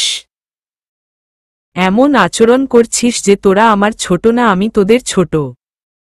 খবরদারি করার মতো কাজ করলে খবরদারি তো করতেই হবে। আর বড় হয়েছিস ভালো কথা, কিন্তু তার মর্যাদা তো রাখতে পারিস না। আজ সকালে কতগুলো মদ গিলে বাড়ি ফিরেছিস। বউয়ের গায়ে হাত তুলেছিস। আমি যদি ভুল না করি তাহলে এখনো মদ গিলতে বের হচ্ছিস। অরূপ, তোর এত বড় সাহস, তুই আমার সাথে এভাবে কথা বললি? বাবা টাকা পয়সা খরচ করে এই মানুষ করেছে তোকে। আমাকে আর স্বরূপকে বাবা ঠিক শিক্ষা দিয়ে মানুষ করেছে। তোকেও দিয়েছিল, কিন্তু তুই সেই শিক্ষাকে কুশিক্ষা হিসেবে ব্যবহার করছিস। মদ গিলে যে টাকাগুলো উড়াচ্ছিস, ভবিষ্যৎ কি করবি চিন্তা করছিস? হা হা হা। আমার আবার ভবিষ্যৎ? যার কোনো সন্তান নেই, রোজ এক বাহানা দিবি না। সন্তান নেই, সন্তান নেই, সন্তান নেই। সন্তান নেই তো কি হয়েছে, একটা দত্তক নিয়ে আয়। কেন দত্তক আনব কেন? আমার তো সমস্যা না। সমস্যা তো ভাবিরও না। এটা জাস্ট একটা অ্যাক্সিডেন্ট ছিল। ভাবির কি দোষ তাতে? এখন যদি সমস্যাটা ভাবির না হয়ে তোর হতো তখন কি করতি? আর আমার সন্তানরা কি তোর সন্তান না? তোরা কি বুঝবি? যার ব্যথা সে বুঝে। ব্যথা বলে শুয়ে থাকলে হয় না, ব্যথা কমানোর ব্যবস্থা করতে হয়। ঠিকই বলেছিস। এবার আমি সেই ব্যবস্থাই করব। আসছি। এই শোন, কি করবি তুই? মুখে শুনে কি করবি? একবারে কাজে দেখিয়ে দিব। ভাইয়া শোন, দাঁড়া, কথা শুনে যা। মনির আর এক মুহূর্ত দাঁড়াল না। অরূপের মনে একটা ভয় কাজ করল এই নিয়ে যে এটা কিসের ইঙ্গিত দিয়ে গেল মনির। সোহাদের বাড়িতে পৌঁছতেই তিন্নি গাড়ি থেকে নেমে দৌড়ে চলে গেল। বিন্নি আর রাশেদ একটা হাসি দিল তিন্নির দৌড়ে চলে যাওয়া দেখে। বিন্নি আর রাশেদ ধীর পায়ে হেঁটে বাড়ির দিকে গেল। সোহাদের বাড়ির ছাদেই হলুদের আয়োজন করা হয়েছে। বিন্নির আর রাশেদ ওদের বাসায় না ঢুকে সোজা স্টেজের দিকে চলে গেল। স্বরূপ নিজের কাজ করছিল, এমনি ছোট ছোট বাচ্চাদের ছবি তুলছিল। হঠাৎ একটা ছবি ক্লিক করতেই কিছুটা চমকে যায় ও। ক্যামেরাতে আবার ভালো করে ছবিটা দেখল। চোখটা বন্ধ করে আবার খুলে দেখল, না ঠিকই তো দেখছে। মুখের ওপর থেকে ক্যামেরাটা সরিয়ে সামনের দিকে তাকাল। এটা কি দেখছে সে? কি করে হতে পারে? তার সামনে তার মায়াবতী দাঁড়িয়ে, তাও তার কল্পনাতে দেখা লাল শাড়ির সাথে কালো ব্লাজজ, সেই কাজল, সেই লিপস্টিক। স্বরূপ ড্যাবড্যাব করে তাকিয়ে রইল। এই যে মেয়ে, আপনি জানেন না কাউকে জিজ্ঞেস না করে তার ছবি তুলতে নেই? স্বরূপ বিন্নির কথা কিছুই শুনতেই পেল না। এক দৃষ্টিতে তাকিয়ে রইল বিন্নির দিকে। স্বরূপকে ওর না দিতে দেখে বিন্নির বেশ রাগ হল। চোখের সামনে তুড়ি বাজাতেই স্বরূপ নড়ে উঠল। অপ্রস্তুত পরিস্থিতিতে পড়ে গেল, সাথে লজ্জাও পেল। জি বলুন বলুন। কি বলবো? বলবেন তো আপনি। আমি আপনাকে কিছু জিজ্ঞেস করেছি। কি জিজ্ঞেস করেছিলেন? আপনি কি কানে কম শুনেন নাকি? জিজ্ঞেস করেছি আপনি জানেন না কারো অনুমতি না নিয়ে তার ছবি তুলতে নাই। সরি। আসলে আপনি কি? ছবিটা এখনই ডিলিট করুন। থাক না ছবিটা, কিন্তু অনেক সুন্দর হয়েছে। বিন্নি একটা হাসি দিয়ে চলে যেতে নিলে স্বরূপ আবার পেছনে থেকে ডাক দিল, চুলটা খুলে দিন, বেশ ভালো লাগবে। বিন্নি পুনরায় একটা হাসি দিয়ে চলে গেল। চলে তো গেল, কিন্তু স্বরূপকে পাগল করে দিয়ে গেল। কেউ যে এত সুন্দর করে হাসতে পারে তা স্বরূপের জানা ছিল না। মাতাল হয়ে গেল সে। বারবার শুধু চোখের সামনে ভেসে উঠছিল। বিন্নি কিছুদূর গিয়ে থমকে দাঁড়াল। চুলটা খুলে দিল। হঠাৎ কারো ডাকে পেছনে ঘুরে দাঁড়াল। তোমাকে আজ কিন্তু বেশ ভালো লাগছে। আরে স্যার আপনি? হুম আমি। সোহা দাওয়াত দিল। আমি জানতাম তুমি আসবে, তাই আমিও চলে এলাম। আপনার সমস্যাটা কি বলুন তো? সমস্যা তো আমার না, সমস্যা হচ্ছে তোমার। আচ্ছা, সমস্যা আমারই। এখন প্লিজ আপনি যান। আমার একটা প্রশ্নের উত্তর দিবা? কি বলুন? তোমার কি কোনো রিলেশন আছে? না। তাহলে সমস্যাটা কোনো জায়গায় আমি তো বুঝতে পারছি না। বুঝতে হবেও না আপনার। আমি তোমাকে রিলেশনশিপের প্রপোজ করছি না। আমি তোমাকে বিয়ে করতে চাই। I want to marry you. আমি এখন বিয়ের জন্য প্রস্তুত নই। তুমি তো আর আজীবন বিয়ে ছাড়া থাকবে না। আর আমি তো তোমাকে এখন বিয়ে করতে বলছি না। তাহলে এখন পিছু পিছু ঘুরছেন কেন? আমি তোমার পিছু পিছু ঘুরছি? হুম। তুমি না একটা আজব। আপনি আজব। রাতে কি 1 ঘন্টা সময় পেতে পারি? একটা হাসি দিল বিন্নি। চলে যেতে নিলে পেছনে থেকে সাহিল বলল, মৌনতা কিন্তু সম্মতির লক্ষণ। পেছনে ঘুরে সাহিলের দিকে তাকিয়ে আরেকটা হাসি দিল বিন্নি। তারপর ধীর পায়ে সামনের দিকে এগুলো। মালা তার নিজের ঘরে শুয়েছিল। মাথাটা বেশ ব্যথা করছে। হাতটার জ্বালা এখনো কমেনি। মনির একবার চেয়েও দেখেনি। নিজের ভাগ্যের কথা চিন্তা করে 2 চোখ দিয়ে পানি ঝরাচ্ছিল। হঠাৎ তার শাশুড়ি মায়া বেগম তার ঘরে প্রবেশ করলেন। শাশুড়ি মাকে দেখে উঠে বসল মালা। অন্যদিকে মুখ ঘুরিয়ে চোখের পানি মুছে নিল। মা, আপনি আসলেন কেন? আমাকে ডাকলেই তো আমি যেতাম। ঘরে বসে বসে কোমর ব্যথা হয়ে গেছে, তাই একটু হাঁটাহাঁটি করতে করতে তোমার ঘরের দিকে এসেছি। মনির কোথায় গেছে? কেন এমন প্রশ্ন করছেন মা? আপনার ছেলে কোথায় যায় কখনো কি আমাকে বলে যায়? একটা দীর্ঘশ্বাস ছাড়লেন মায়া বেগম।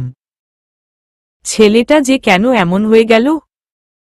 জবাব দিল না মালা। এর কোনো জবাব ওর কাছে নেই, আর থাকলেও ইচ্ছে করে না দিতে। বেশ কিছুক্ষণ দুজনে চুপ করে থাকল। মৌনতা ভেঙ্গে মায়া বেগম বললেন, একটা বাচ্চা দত্তক নিতে পারত। আপনার ছেলেকে বইলেন। আজ 2 বছর ধরে আমি তো বলে আসলে জবাব পেয়েছি চর লাথি, কটু কথা ইত্যাদি। কেমন ভাগ্য নিয়ে জন্মেছি নিজেও জানি না। বাপের বাড়িতে গিয়ে যে 2 কথা শেয়ার করে মনের দুঃখ কমাব সেই পথ বন্ধ করে এসেছি। মাঝে মাঝে ইচ্ছে করে যেদিকে 2 চোখ যায় সেদিকে চলে যাই। নোপজের জীবনের প্রতি অসহ্য হয়ে গেছি।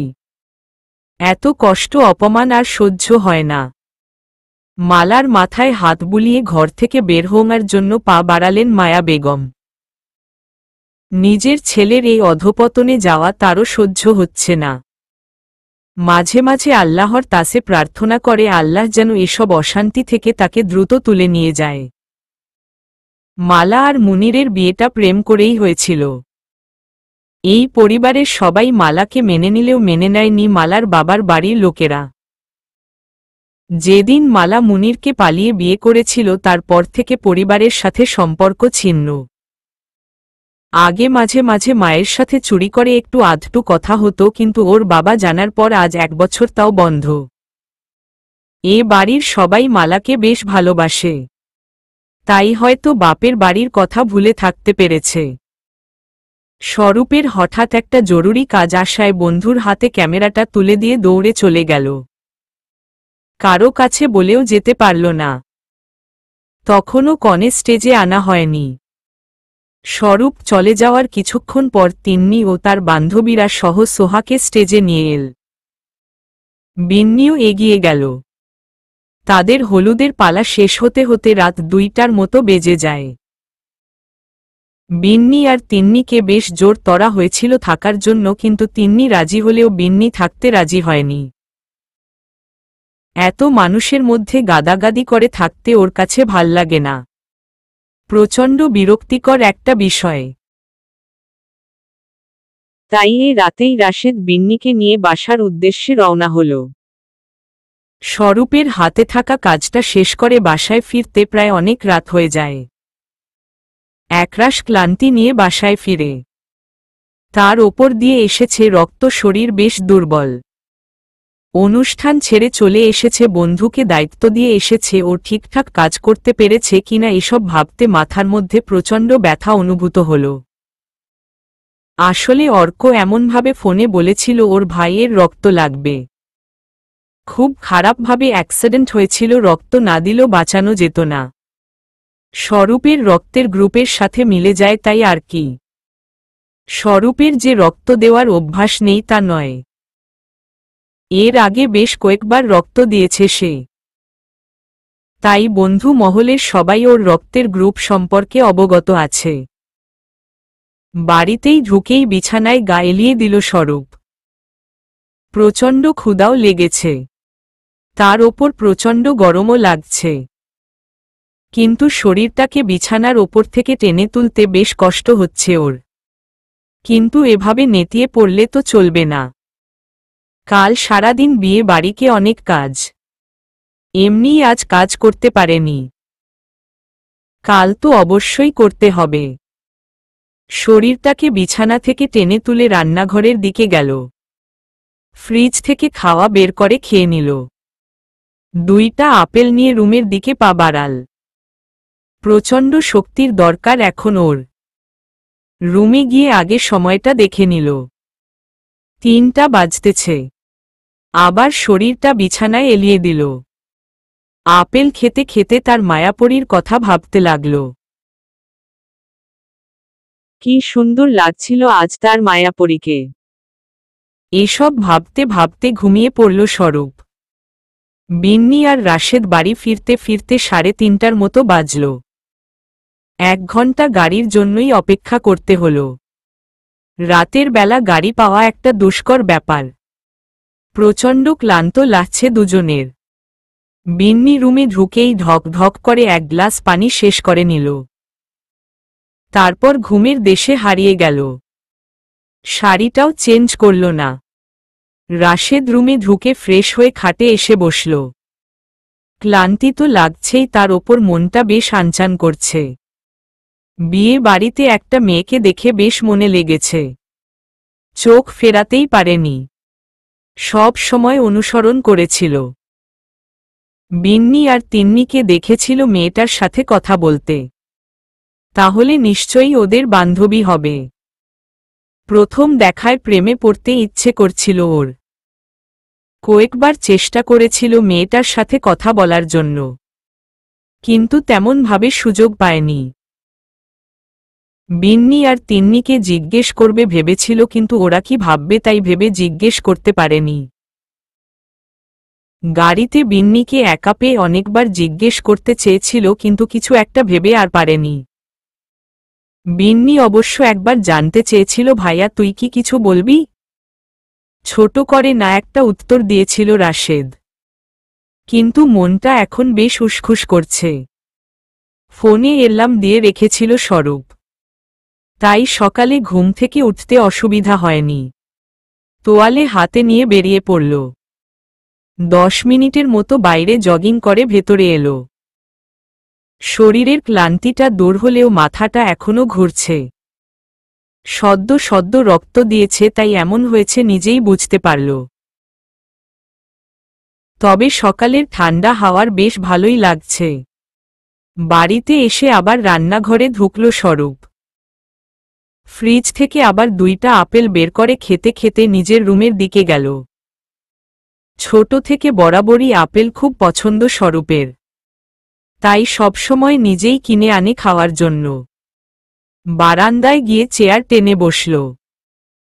খেতে খেতে সকালের ফ্রেশ বাতাস উপভোগ করতে লাগল। ফোনের রিংটোন বাজতেই একরাশ বিরক্তি নিয়ে চোখ খুলল বিন্নি। ড্রেসিং টেবিলের ওপর থেকে ফোনটা হাতে নিল। আননোন নাম্বার দেখে মেজাজটা আরও বিগড়ে গেল।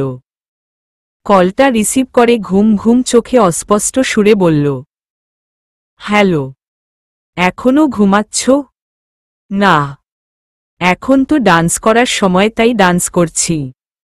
আমি তো জানতাম তুমি গান গাইতে জানো। বাহাজ জানলাম তুমি নাচতেও জানো। অলরাউন্ডার। তিন্নিও ফেইল। 1 লাফ দিয়ে উঠে বসল বিন্নি। ঘুমের জন্য এতক্ষণ খেয়ালই করেনি এটা সাহিল স্যারের গলা। ইস, কি বলতে কি বলেছে! এই ব্যাটারও কাজ নাই, এত সকালে কেউ ফোন দেয়? বীর বীর করে বলতে লাগল বিন্নি। এই তুমি বীর বীর করে কি বলছো? জোরে বল, আমিও শুনি। এই তুমি আবার আমাকে গালাগাল দিচ্ছ না তো? না, না, কিয়ে বলেন।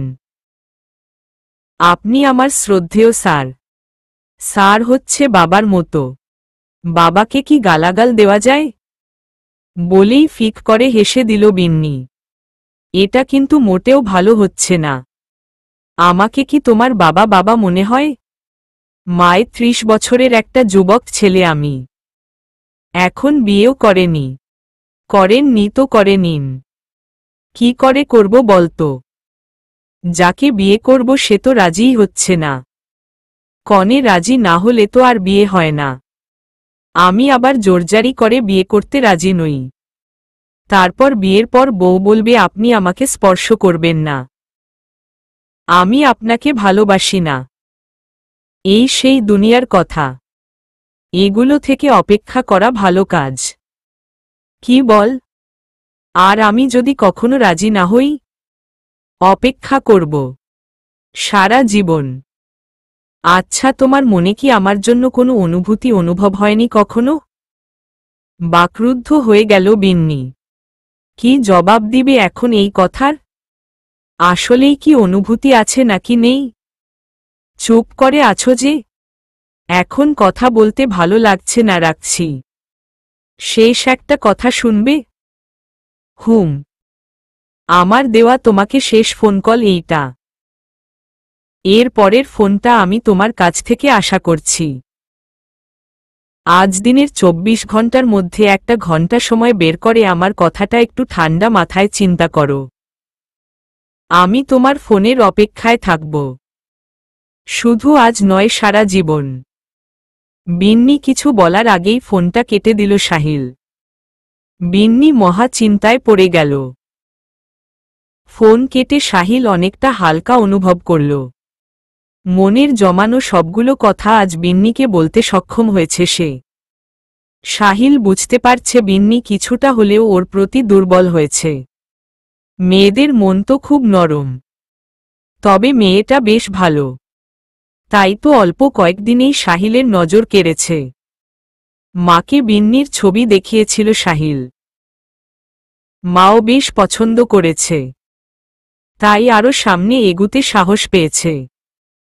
মা অবশ্য বলেছিল মেয়ের বাবা মায়ের সাথে কথা বলতে। কিন্তু সাহিল রাজি হয়নি। সাহিল চেয়েছিল বিন্নি আগে রাজি হোক, তারপর কথা এগোবে। মালা নাস্তা তৈরি করে স্বরূপকে ঘরে গিয়ে ডেকে আনল। সবাই এসে ডাইনিং টেবিলে বসতেই মালা সবাইকে নাস্তা এনে দিল। স্বরূপ খেতে খেতে বলল, ভাবি বড় ভাইকে তো দেখছি না। ঘুম থেকে ওঠেনি? একটা দীর্ঘশ্বাস ছাড়ল মালা। চোখের কোনো পানি চলে এলো। বলল, তোমার ভাই বাড়িতে নেই? কাল রাতে বাড়ি ছিল না? না। আমি বুঝি না রোজ রাতে ও কোথায় যায়? সংসার থেকে মনটা একদম উঠে গেছে ওর। থাক না স্বরূপ, এখন এসব কথা বাদ দাও। আমার আর শুনতে ভালো লাগে না। আর কথা বলল না স্বরূপ। সবাই পুনরায় আবার চুপচাপ খেতে বসল। এক পর্যায়ে মেহেরুন বলল, স্বরূপ তোমার তো বয়স হয়েছে, এবার বিয়ে শাদী করে নাও। কতদিন আর একলা থাকবে? এখনকার মানুষ কয়দিন আর বাঁচে? মালাও মেজেরুনের কথায় সম্মতি জানাল। স্বরূপ জেসে বলল, সময় এলো ঠিকই করব। আচ্ছা, তোমার পছন্দের কেউ আছে? থাকলে আমাদের বলতে পার। কোনো সমস্যা নেই। আমরা তোমার পছন্দের মেয়ের সাথেই তোমার বিয়ে দিব। পছন্দের মেয়ে নেই তা বলবো না, আবার আছে তাও বলবো না। সময় আসুক। আর তাছাড়া আমি প্রেম করে বিয়ে করতে চাই না, কারণ অরূপ ভাই, তুমি কিন্তু আমাকে ইনসাল্ট করছো। এই যা, আমি তো কিছুই বললাম না। কিছু বলার আগেই আমি বুঝে যাই। তাই তো তোমার এই অবস্থা। তুমি হয়তো জানো না, মেয়েদের বেশি বুঝতে নেই। স্বরূপ এবার কিন্তু বেশি হয়ে যাচ্ছে। অরূপ মেহেরুনের দিকে তাকিয়ে বলল, আচ্ছা, তুমি কি ইয়ার্কিও বুঝো না? সব ব্যাপারে এত সিরিয়াস কেন? স্বরূপ তোমার দেওয়ার লাগে। একটু মজা তো করতেই পারে। এত গায়ে মাখানোর কি আছে? তাছাড়া ও তো ভুল কিছু বলেনি। আজব। খাবার টেবিল ছেড়ে উঠে গেল অরূপ। মেহেরুনের এই ব্যাপারটাই ওর ভাল লাগে না। কোনো কুক্ষণে যে ভালোবেসে ওকে বিয়ে করেছিল। অরূপ যাওয়ার পর একে একে সবাই টেবিল ছেড়ে উঠে গেল। মালা রান্নাঘরের দিকে গেল, মেহেরুন বাচ্চাদের নিয়ে স্কুলে গেল আর স্বরূপ নিজের ঘরের দিকে গেল। ফ্রেশ হতে বাথরুমে ঢুকতেই জোরে স্লিপ কাটল বিন্নি। পড়ে যেতেই জোরে চিৎকার করল। চিৎকার শুনে রাশেদ আর ওর মা দৌড়ে আসল। এসে দেখল বিন্নি ফ্লোরে বসে আছে। রাশেদ সেই লেভেলের হাসি শুরু করে দিল। বিন্নি বেশ রেগে গেল। বলল, ক্যাবলার মতো হাসছিস কেন? আমাকে টেনে তুলতে পারিস না? বাবারে, কোমরটা ভেঙে গেল আমার। মাগো। রাশেদের আরও বেশি হাসি আসছিল। কোনো মতে হাসি চেপে বিন্নিকে তুলে এনে খাটে বসাল। পায়ে বেশ ভালো মতোই ব্যথা পেয়েছে। অনেকটা ফুলে গেছে পা।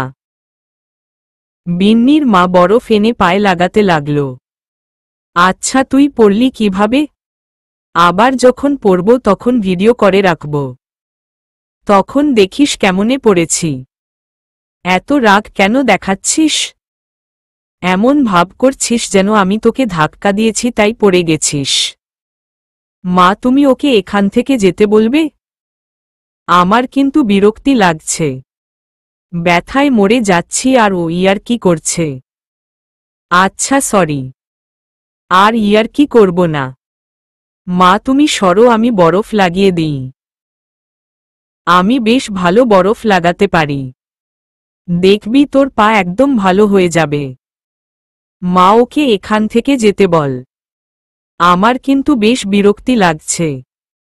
রাশেদ, কেন খেপাচ্ছিস ওকে? অফিসে যাবি না, যা তৈরি হয়ে নে। আমি তো ছুটি নিয়েছি, আমি অফিসে গেলে বিন্নিকে বিয়েতে কে নিয়ে যাবে? কিরে বিন্নি, যাবি না বিয়েতে? তুই রুম থেকে বের হবি? না হলে আমি কি করব বলতে পারছি না। রাশেদ হাসতে হাসতে রুম থেকে বেরিয়ে গেল। তিন্নি সেই সকাল থেকে অপেক্ষা করে চলছে কখন বিন্নি আসবে। সেই কাল থেকে এক শাড়ি পরে আছে। কখন যে বিন্নি ড্রেস নিয়ে আসবে? রাগে শরীরটা জ্বলে যাচ্ছিল। 10টা বেজে গেছে কিন্তু বিন্নির আসার নাম নেই। ফোন হাতে নিয়ে বিন্নির নাম্বারটা ডায়াল করল তিন্নি। ফোন বাজতেই ওদের মা কল রিসিভ করল। হ্যালো। এ কি মা, বিন্নি এখনো বাড়িতে? ও এখনো বাড়িতে কি করছে? কখন আসবে? আমার ড্রেস? বিয়েতে কি পরব আমি? তোমার মেয়েটা না একদম অসহ্য। আরে কথাটা তো শুনবি। নিজেই বকবক করে যাচ্ছিস। বিন্নি স্লিপ কেটে ব্যথা পেয়েছে। যেতে পারবে না। তাহলে আমার ড্রেস? ও মাই গড, আমি বিয়েতে কি পরব?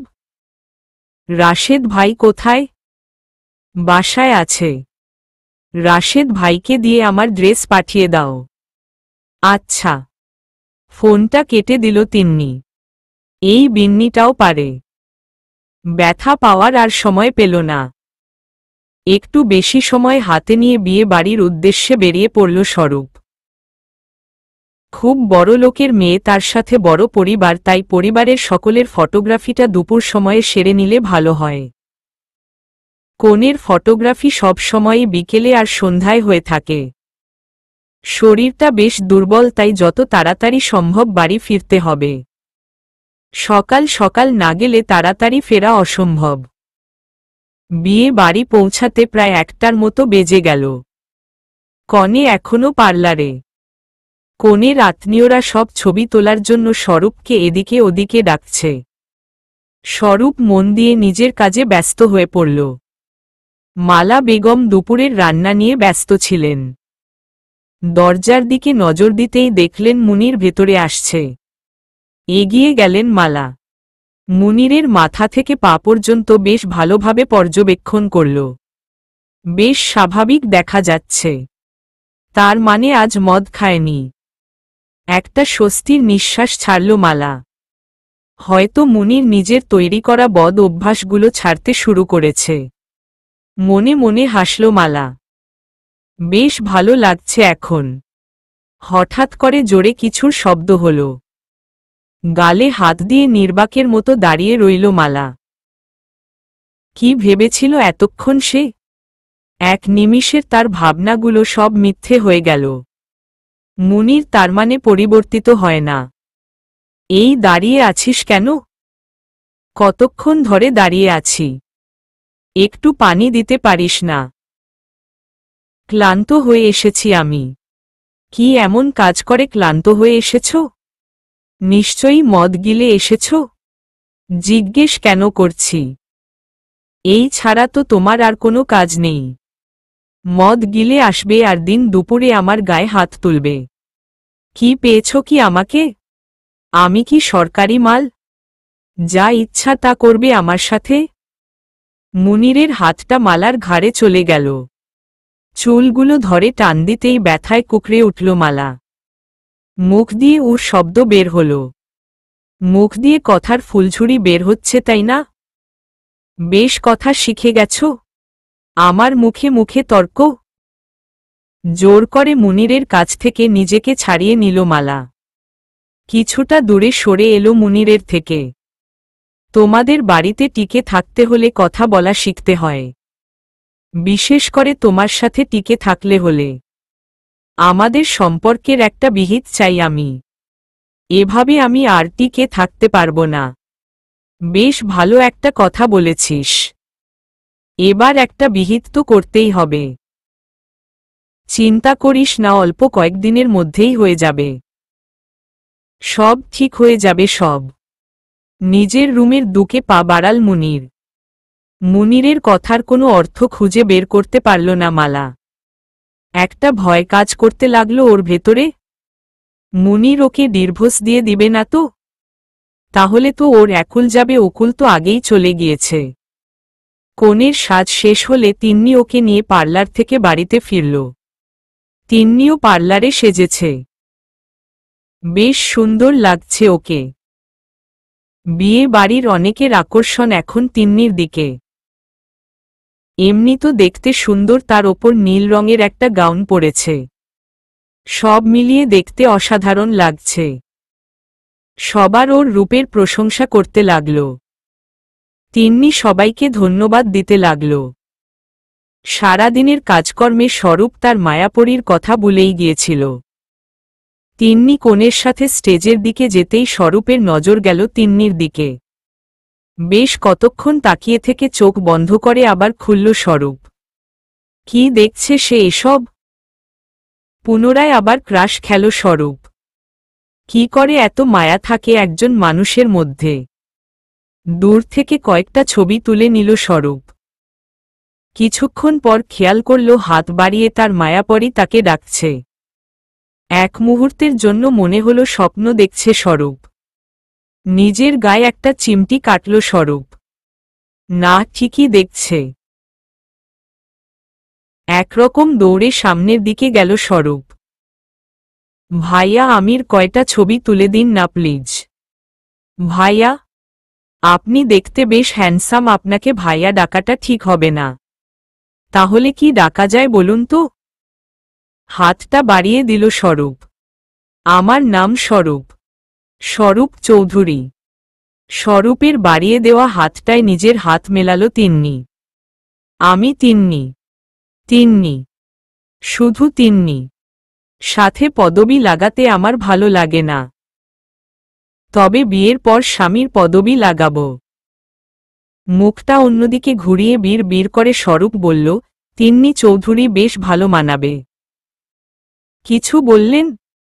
না। চলুন আপনার ছবি তুলে দিই। জি চলুন। বেশ কয়েকটা ছবি তোলা হলো তিন্নির।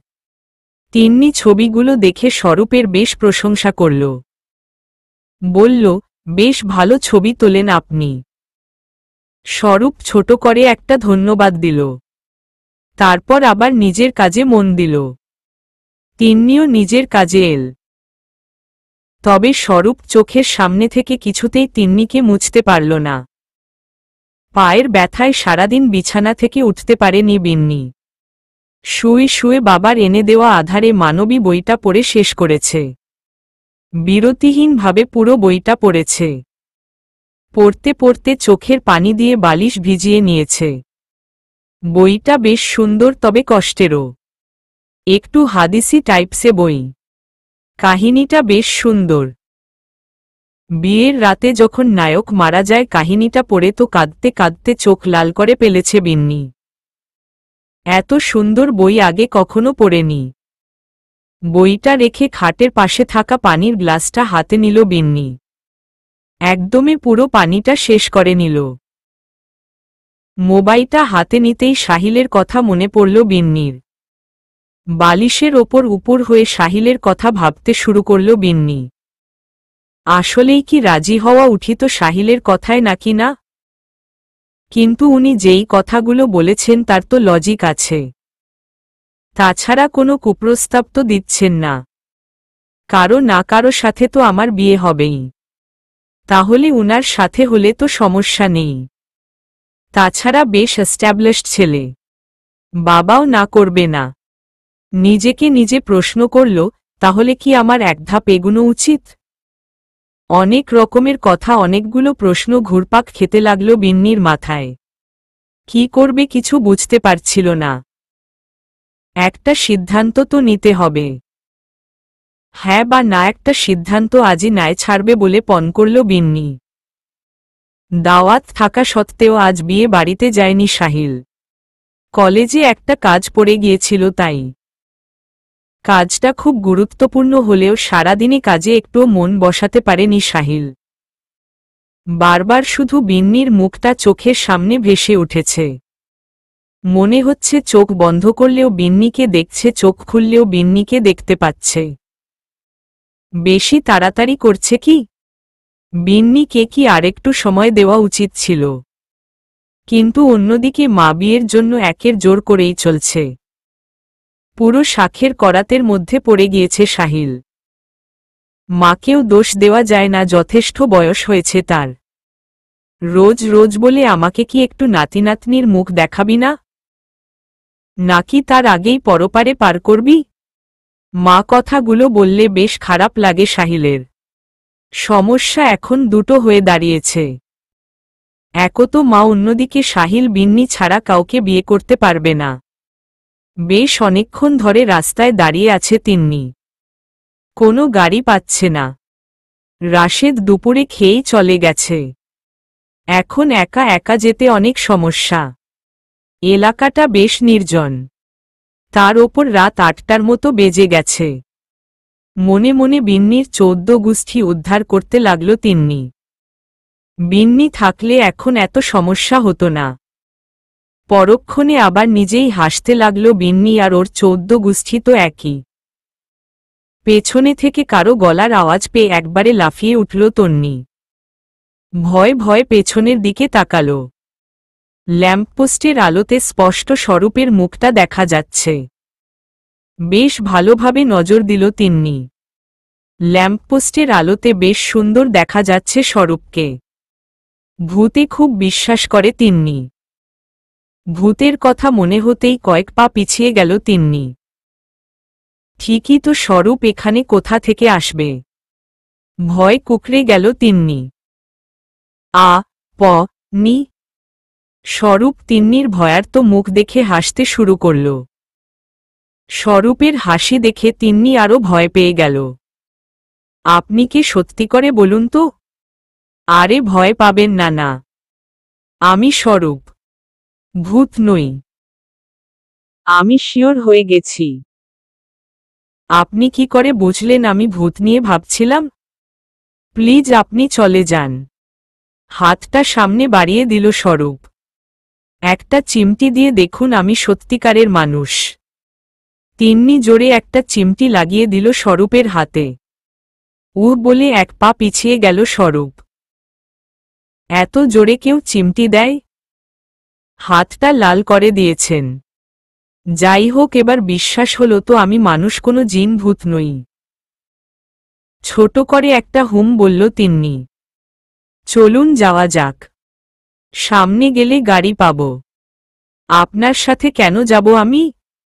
ভয় পাচ্ছেন? ভয় কেন পাব? আপনার আর আমার বাসা তো এক জায়গায় নয়, তাহলে আপনার সাথে কেন যাব? আপনার বাসার কাছেই আমার বাসা, চৌধুরী নিবাস। এবার তো চলুন। আচ্ছা, আপনাকে আমার কিছু কথা বলার আছে। আচ্ছা, গাড়িতে গেলে বইলেন। আচ্ছা।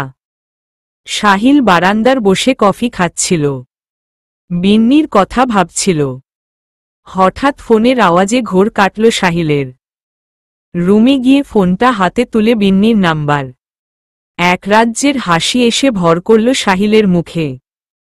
ফোনটা রিসিভ করল সাহিল। এত তাড়াতাড়ি সিদ্ধান্ত নিয়ে নিলে? তাহলে এখন রাখছি, পরে কথা বলবো। না, এখনই বল। এমনি ফোন দিয়েছি। আমি বুঝেছি তো কেন ফোন দিয়েছ। কেন? কারণ তুমি আমার প্রস্তাবে রাজি। একরাশ নীরবতা চলে এল বিন্নির মুখে। লজ্জায় মরে যেতে ইচ্ছে করছে। চুপ করে আছো যে? আমার অনেক লজ্জা করছে। খিল খিল করে হাসতে শুরু করল সাহিল। সাহিলের হাসিতে বিন্নির লজ্জা যেন আরো বেড়ে চলছে।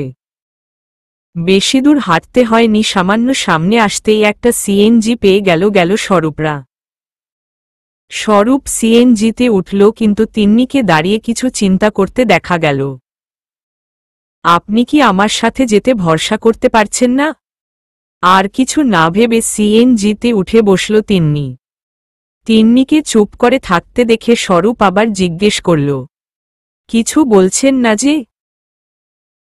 আমি তো আপনাকে কিছু জিজ্ঞেস করেছি। কি জিজ্ঞেস করেছিলেন? এমা, আপনি কানে কম শুনেন নাকি? একদম ফালতু কথা বলবেন না। আমি তখন মনোযোগ দিয়ে আপনার কথা শুনিনি। তাছাড়া তখন আমি কিছু ভাবতেছিলাম।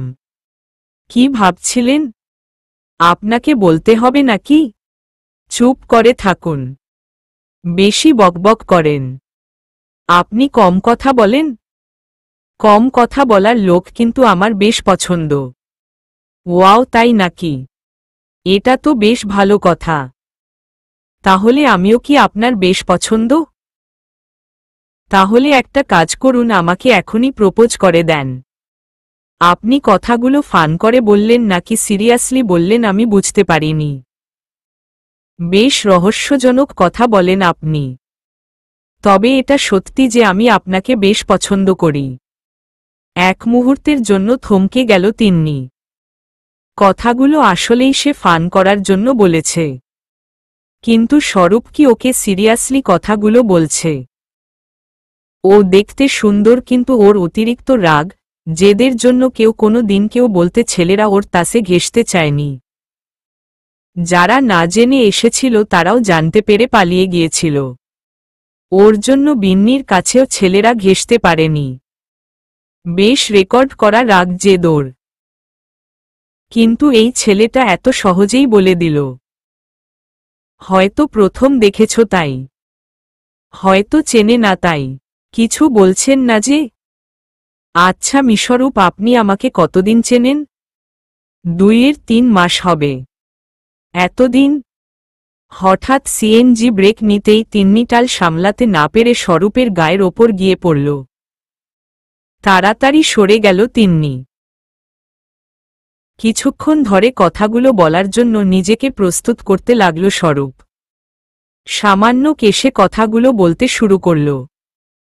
আপনাকে যেদিন প্রথম দেখেছি সেদিন থেকেই আমার মধ্যে কেমন জানি একটা অস্থিরতা কাজ করে। আমার আপনাকে দেখলে কেমন জানি নেশার মতো ঘোর চলে আসে। আমার আপনাকে দূর থেকে লুকিয়ে লুকিয়ে দেখতে ভালো লাগে। আপনার মায় আমি রাতে ঘুমাতে পারি না। আপনার হাসি আমাকে মাতাল করে দেয়। আপনার সরলতা, মুগ্ধতা আমাকে আপনাতে হারিয়ে যেতে সাহায্য করে। Is this love or something else? আমি জানি না। তবে এটা জানি আপনাকে না দেখলে আমার একদম ভাল লাগে না। আমি মনের ঘরে আপনার হাত দূরে বহুদূর যাওয়ার স্বপ্ন দেখে নিয়েছি। একদমই কথাগুলো বলে ঢোক গিলল স্বরূপ। নিজের কাছেও বেশ অবাক লাগছে। কিভাবে এত সহজে তার মনের কথাগুলো বলতে পারল সে? তিন্নি এতক্ষণে মুগ্ধ হয়ে স্বরূপের কথাগুলো শুনছিল। কত সুন্দর করে কথা বলতে পারে ছেলেটা। এসব ভাবতে ভাবতে একটা ঘোরের মধ্যে চলে গেল তিন্নি। স্বরূপের ডাকে ঘোর কাটল তিন্নির। কি হলো, নামুন, আমরা পৌঁছে গেছি। কথাটা বলে স্বরূপ ভাড়া মেটাতে ব্যস্ত হয়ে পড়ল। তিন্নি গাড়ি থেকে নেমে দাঁড়াল। ভাড়া পেতেই সিএনজি চলে গেল। স্বরূপ এগিয়ে এসে তিন্নির সামনে দাঁড়াল।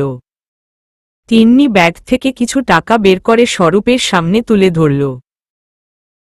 আমার ভাড়াটা। একটা হাসি দিল স্বরূপ। লাগবে না। লাগবে না কেন? আপনি আমার ভাড়া কেন দিবেন? কেন দিলাম তা জানি না। আচ্ছা, না হয় ধার থাকল, পরে একসময় চেয়ে নিব। বুঝলাম না। সব কথা বুঝতে হয় না। তিন্নি বাড়ির দিকে যাওয়ার জন্য পেছনে ঘুরে পা বাড়াতেই স্বরূপ পেছনে থেকে তিন্নি বলে ডাক দিল। তিন্নি ঘুরে স্বরূপের দিকে তাকাল। স্বরূপ তিন্নির হাতে একটা কাগজ ধরিয়ে দিল। এটা আমার নাম্বার, প্রয়োজনে কল দিতে পারেন। তিন্নিকে কিছু বলার সুযোগ না দিয়ে নিজের বাড়ির দিকে চলে গেল স্বরূপ। কাজটা হাতে নিয়ে নির্কাকের মতো দাঁড়িয়ে রইল তিন্নি।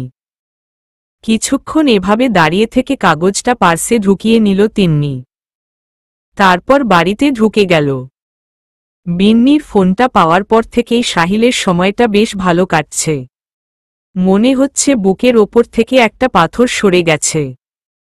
তার প্রিয়তমা তার ডাকে সাড়া দিয়েছে, তাও বহু অপেক্ষার পর। সাহিলের মনে বিশ্বাস ছিল বিন্নি একদিন না একদিন তার ডাকে সাড়া দিবে। মেয়েদের মন তো খুব নরম হয়। সাহিলের মা সবসময় বলতো সত্যি ভালোবাসার একদিন না একদিন জয় হবেই। আর কিছুদিনের অপেক্ষা, তারপর বিন্নিকে সে এই বাড়িতে নিজের করে নিজের কাছে নিয়ে আসবে। একদম খুব কাছে। তার এই ঘরটা তার ভালোবাসার মানুষের ছোঁয়া পেয়ে পরিপূর্ণ হয়ে উঠবে। বারান্দার বেশ সুন্দর করে একটা টেবিল আর দুটো চেয়ারের ব্যবস্থা করেছে সাহিল। রোজ সন্ধ্যায় এখানে বসে কফি খাবে তারা। শত শত প্ল্যান মনের মধ্যে আসতে আসতে এখন থেকেই জুড়তে শুরু করে দিয়েছে সাহিল। হাত বাড়িয়ে মোবাইলটা হাতে নিল সাহিল। 5 মিনিট আগে বিন্নির সাথে কথা হয়েছে ওর, কিন্তু মনে হচ্ছে আজ কতদিন যেন কথা হয়নি। সাহিলের মনটা তৃষ্ণার্ত হয়ে আছে বিন্নির সাথে কথা বলার জন্য। কল দিতে গিয়ে কিছু ভেবে আবার দিল না। ফেসবুকে আইডিটা লগ ইন করল। আজ 1 সপ্তাহের মতো ফেসবুকে যাওয়া হয় না। বিন্নির আইডিটা অনেক আগেই খুঁজে পেয়েছিল সাহিল, কিন্তু কেন জানি ফ্রেন্ড রিকোয়েস্ট পাঠানো হয়নি। আজ আবার আইডিটা বের করে ফ্রেন্ড রিকু দিল। তারপর ফেসবুক থেকে বেরিয়ে গেল। বিন্নির নাম্বারে ছোট করে একটা মেসেজ লিখল, ফেসবুকের ফ্রেন্ড লিস্টে কি জায়গা পেতে পারি? মেসেজটা সেন্ড করে মোবাইলটা হাত থেকে রেখে দিল সাহিল। বিন্নি ঘরে বসে গানের রেওয়াজ করছিল। অনেক দিন ধরে গান নিয়ে বসা হয় না। সামনে কলেজে বসন্ত উৎসবের প্রোগ্রাম, সেখানে গান গাইতে হবে, তাই আজ একটু গান নিয়ে বসেছে। গানটা হলো এক অন্যরকম নেশা। গানের রেওয়াজে বসতে ইচ্ছে করে না, কিন্তু একবার বসলে আর উঠতে ইচ্ছে করে না। বিন্নির জীবনের সবচেয়ে ভালোবাসার জিনিস হলো গান। গানটা বন্ধ করে বিন্নি ভাবল, আচ্ছা আমি কি সাহিল স্যারকে আমার গানের চেয়েও বেশি ভালোবাসতে পারব? নিজের অজান্তে হাসল বিন্নি। তিন্নি রুমে ঢুকে দেখল বিন্নি হারমোনিয়ামের ওপর হাত দিয়ে কি জানি ভাবছে আর হাসছে। বিন্নির কানের কাছে গিয়ে জোরে একটা আওয়াজ করল তিন্নি। লাফ দিয়ে উঠে দাঁড়িয়ে গেল বিন্নি। ভয় চোখ মুখ একদম কুকড়ে গেছে। বিন্নির মুখের অবস্থা দেখে তিন্নি তো হেসে কুটি কুটি। বিন্নির চেশ রাগ হল। তিন্নিকে কিছু বলতে গিয়েও বলতে পারল না, বরং তিন্নির সাথে হাসিতে যোগ দিল। স্বরূপ ঘরে ঢুকতেই বুঝল একটা থমথমে পরিবেশ বিরাজ করছে। সামনের রুমটা পুরো অন্ধকার হয়ে আছে। ঘরে আলো জ্বালাতেই দেখল মালা টেবিলের ওপর মাথা দিয়ে শুয়ে আছে। পেছনে দাঁড়িয়ে কয়েকবার ভাবি বলে ডাক দিল, কোনো সাড়া পেল না। ঘাড়ে হাত রেখে জনে একটা নাড়া দিল। একদম লাপিয়ে উঠল মালা। ঘড়ির দিকে তাকিয়ে দেখল রাত 9টা বাজে। তাহলে বেশ অনেকক্ষণ ধরে ঘুমিয়েছেন তিনি। কখন যে চোখ লেগে এমেছে নিজেও বুঝতে পারেনি। হঠাৎ কি মনে করে দৌড়ে রান্নাঘরের দিক গেল মালা। গিয়ে তো চোখ কপালে উঠে গেল তার। সেই কখন ভাত বসিয়েছে। ভাত পড়ে সারা ঘর ভরে গেছে, তার ওপর পুড়েও গেছে। চুলার ওপর থেকে হাঁড়িটা তুলে তাড়াতাড়ি অন্য হাঁড়িতে ভাত বসালো মালা। দু চোখ জুড়ে পানি পড়তে লাগল তার। রান্নাঘরের মেঝে থেকে ভাতগুলো তুলতে লাগল। স্বরূপ এতক্ষণ দূর থেকে দাঁড়িয়ে মালার কার্যকলাপগুলো দেখতে লাগল। এক পর্যায়ে পেছনে গিয়ে দাঁড়ালো মালার। ভাবি, তোমার কি শরীর খারাপ? না তো, এমনি বসেছিলাম টেবিলে। কখন যে চোখ লেগে গিয়েছে বুঝতে পারিনি। দেখ না ভাতগুলো পড়ে কি অবস্থা হয়েছে। মাঝে মাঝে আমি বুঝতে পারি নাকি বেয়াক্কেল মহিলা আমি। তুমি কখন এসেছ? এই তো অল্প কিছুক্ষণ হবে। আমার কথা বাদ দাও, তোমার শরীর ঠিক আছে কিনা এইটা বলো। আমি একদম ঠিক আছে। তুমি ঘরে গিয়ে ফ্রেশ হও, আমি একটু শরবত নিয়ে আসছি। লাগবে না শরবত? বড় ভাই কোথায়? ঘরে আছে। আচ্ছা তুমি থাক, আমি একটু ফ্রেশ হয়ে আসি। অনেকক্ষণ পর মোবাইলটা হাতে নিতেই সাহিলের মেসেজটা চোখে পড়ল বিন্নির। একটা হাসি দিল বিন্নি। কি রিপ্লাই দিবে অনেকক্ষণ ভাবল। অনেকক্ষণ ধরে ভেবে একটা মেসেজ পাঠিয়ে দিল বিন্নি। তারপর ফেসবুকে লগ ইন করল। মাসখানেক ফেসবুকে যাওয়া হয়নি। আসলে ফেসবুকে তেমন একটা ভালো লাগে না বিন্নির। তেমন বন্ধুও নেই ফেসবুকে। শুধু নিজের কয়েকটা বন্ধু যুক্ত আছে। অবশ্য প্রোফাইলে নিজের ছবি দেওয়ায় অনেকগুলো ফ্রেন্ড রিকোয়েস্ট আসে রোজ। অপরিচিত কাউকে ফেসবুকে অ্যাড করে না বিন্নি। সাহিলের আইডিটা সামনে পড়তেই তাকে বন্ধু লিস্টে যোগ করে নিল বিন্নি। তারপর প্রোফাইলে ঢুকে সাহিলের ছবি স্ট্যাটাসগুলো দেখতে লাগল। মোবাইলে মেসেজের টুং শব্দ হতেই মোবাইলটা হাতে তুলে নিল সাহিল। মেসেজটা ওপেন করতেই চোখে মুখে হাসির রেখা ফুটল সাহিলের। বিন্নি লিখেছে, মনে যখন জায়গা দিয়েছি আপনাকে তখন ফেসবুক তো সামান্য একটা জিনিস। ফেসবুকে ঢুকে দেখল বিন্নি ফ্রেন্ড রিকো গ্রহণ করেছে। অ্যাক্টিভও দেখা যাচ্ছে। ফেসবুকে ছোট করে লিখল, কথাটা কিন্তু বেশ সুন্দর বলেছ। কিছুক্ষণ পর বিন্নি রিপ্লাই দিল, কোনো কথা? এই মেসেজে লিখেছিলে? ওহ আচ্ছা, কবি সাহিত্যিকদের মতো কথা বলেছ। বেশি বই পড়ি তো তাই। আমি কিন্তু বই পড়া একদম পছন্দ করি না। তবে তুমি যদি পড়তে চাও আমি বাধা দিব না। কিছুটা মন খারাপ হলো বিন্নির। তারপর নিজের মনকে সান্ত্বনা দিল এই বলে যে সবার পছন্দ তো আর একরকম না। আচ্ছা পরে কথা বলবো। রাগ করেছ? আরে না। আচ্ছা। মেহেরুন তার বাচ্চাদের নিয়ে নিচে খেতে আসল। এসে দেখল মালা রান্নাঘরে। সবাই আস্তে আস্তে নিচে এসে বসল। কি হলো ভাবি, রান্নাঘরে এখনো কি করছো? সবাই খেতে এসেছে, খেতে দাও। রান্নাঘর থেকে বেরিয়ে এলো মালা। ভাত এখনো হয়নি। একটু বসো সবাই। আর অল্প কতক্ষণ লাগবে? সেই 7:30টার সময় ভাত বসিয়েছ। এখন 9:30 বাজতেছে। 2 ঘন্টা ধরে কি ভাত রান্না করছো? তখনকার ভাতগুলো পুড়ে গিয়েছিল। আসলে ভাত বসিয়ে টেবিলে বসেছিলাম আর চোখটা লেগে গিয়েছিল। তাই। কি সুন্দর একটা কথা বললে। চাল কি তোমার বাপের বাড়ির থেকে আনে? পরের টাকা নষ্ট করতে কষ্ট হয় না? টাকাগুলো তো আমার স্বামীর, তাই আমার দিল লাগে। নির্বাক হয়ে গেল মালা। সামান্য এই ব্যাপারে এতগুলা কথা শুনিয়ে দিল মেহেরুন। চোখের কোনো পানি টলমল করতে লাগল তার। অরূপ পেছনে থেকে কথাগুলো শুনতে পেল। জোরে একটা ধমক দিল মেহেরুনকে। এক্ষুনি তুমি ভাবির কাছে ক্ষমা চাইবে। ভুল কি বলেছি আমি? আমি তো বলেছি তোমাকে ক্ষমা চাইতে। আমি ক্ষমা চাইব না। টেবিলের ওপর থেকে নিজের প্লেটটা তুলে ফ্লোরে আছাড় মারল অরূপ। আওয়াজে সবাই কেঁপে উঠল। তুমি এক্ষুনি ক্ষমা চাইবে। মালার সামনে এগিয়ে গেল মেহেরুন। অন্যদিকে তাকিয়ে বলল সরি। সিঁড়ি দিয়ে উপরে উঠে গেল অরূপ। মেহেরুনেকে আর জাস্ট নেওয়া যাচ্ছে না। দিন দিন ওর আচরণ বেশ খারাপ হয়ে যাচ্ছে, বিশেষ করে বড় ভাবির সাথে। এমনিতেই আজ অফিস থেকে মেজাজ খারাপ করে এসেছে অরূপ। তার ওপর বাড়ি না আসতেই ঝামেলা।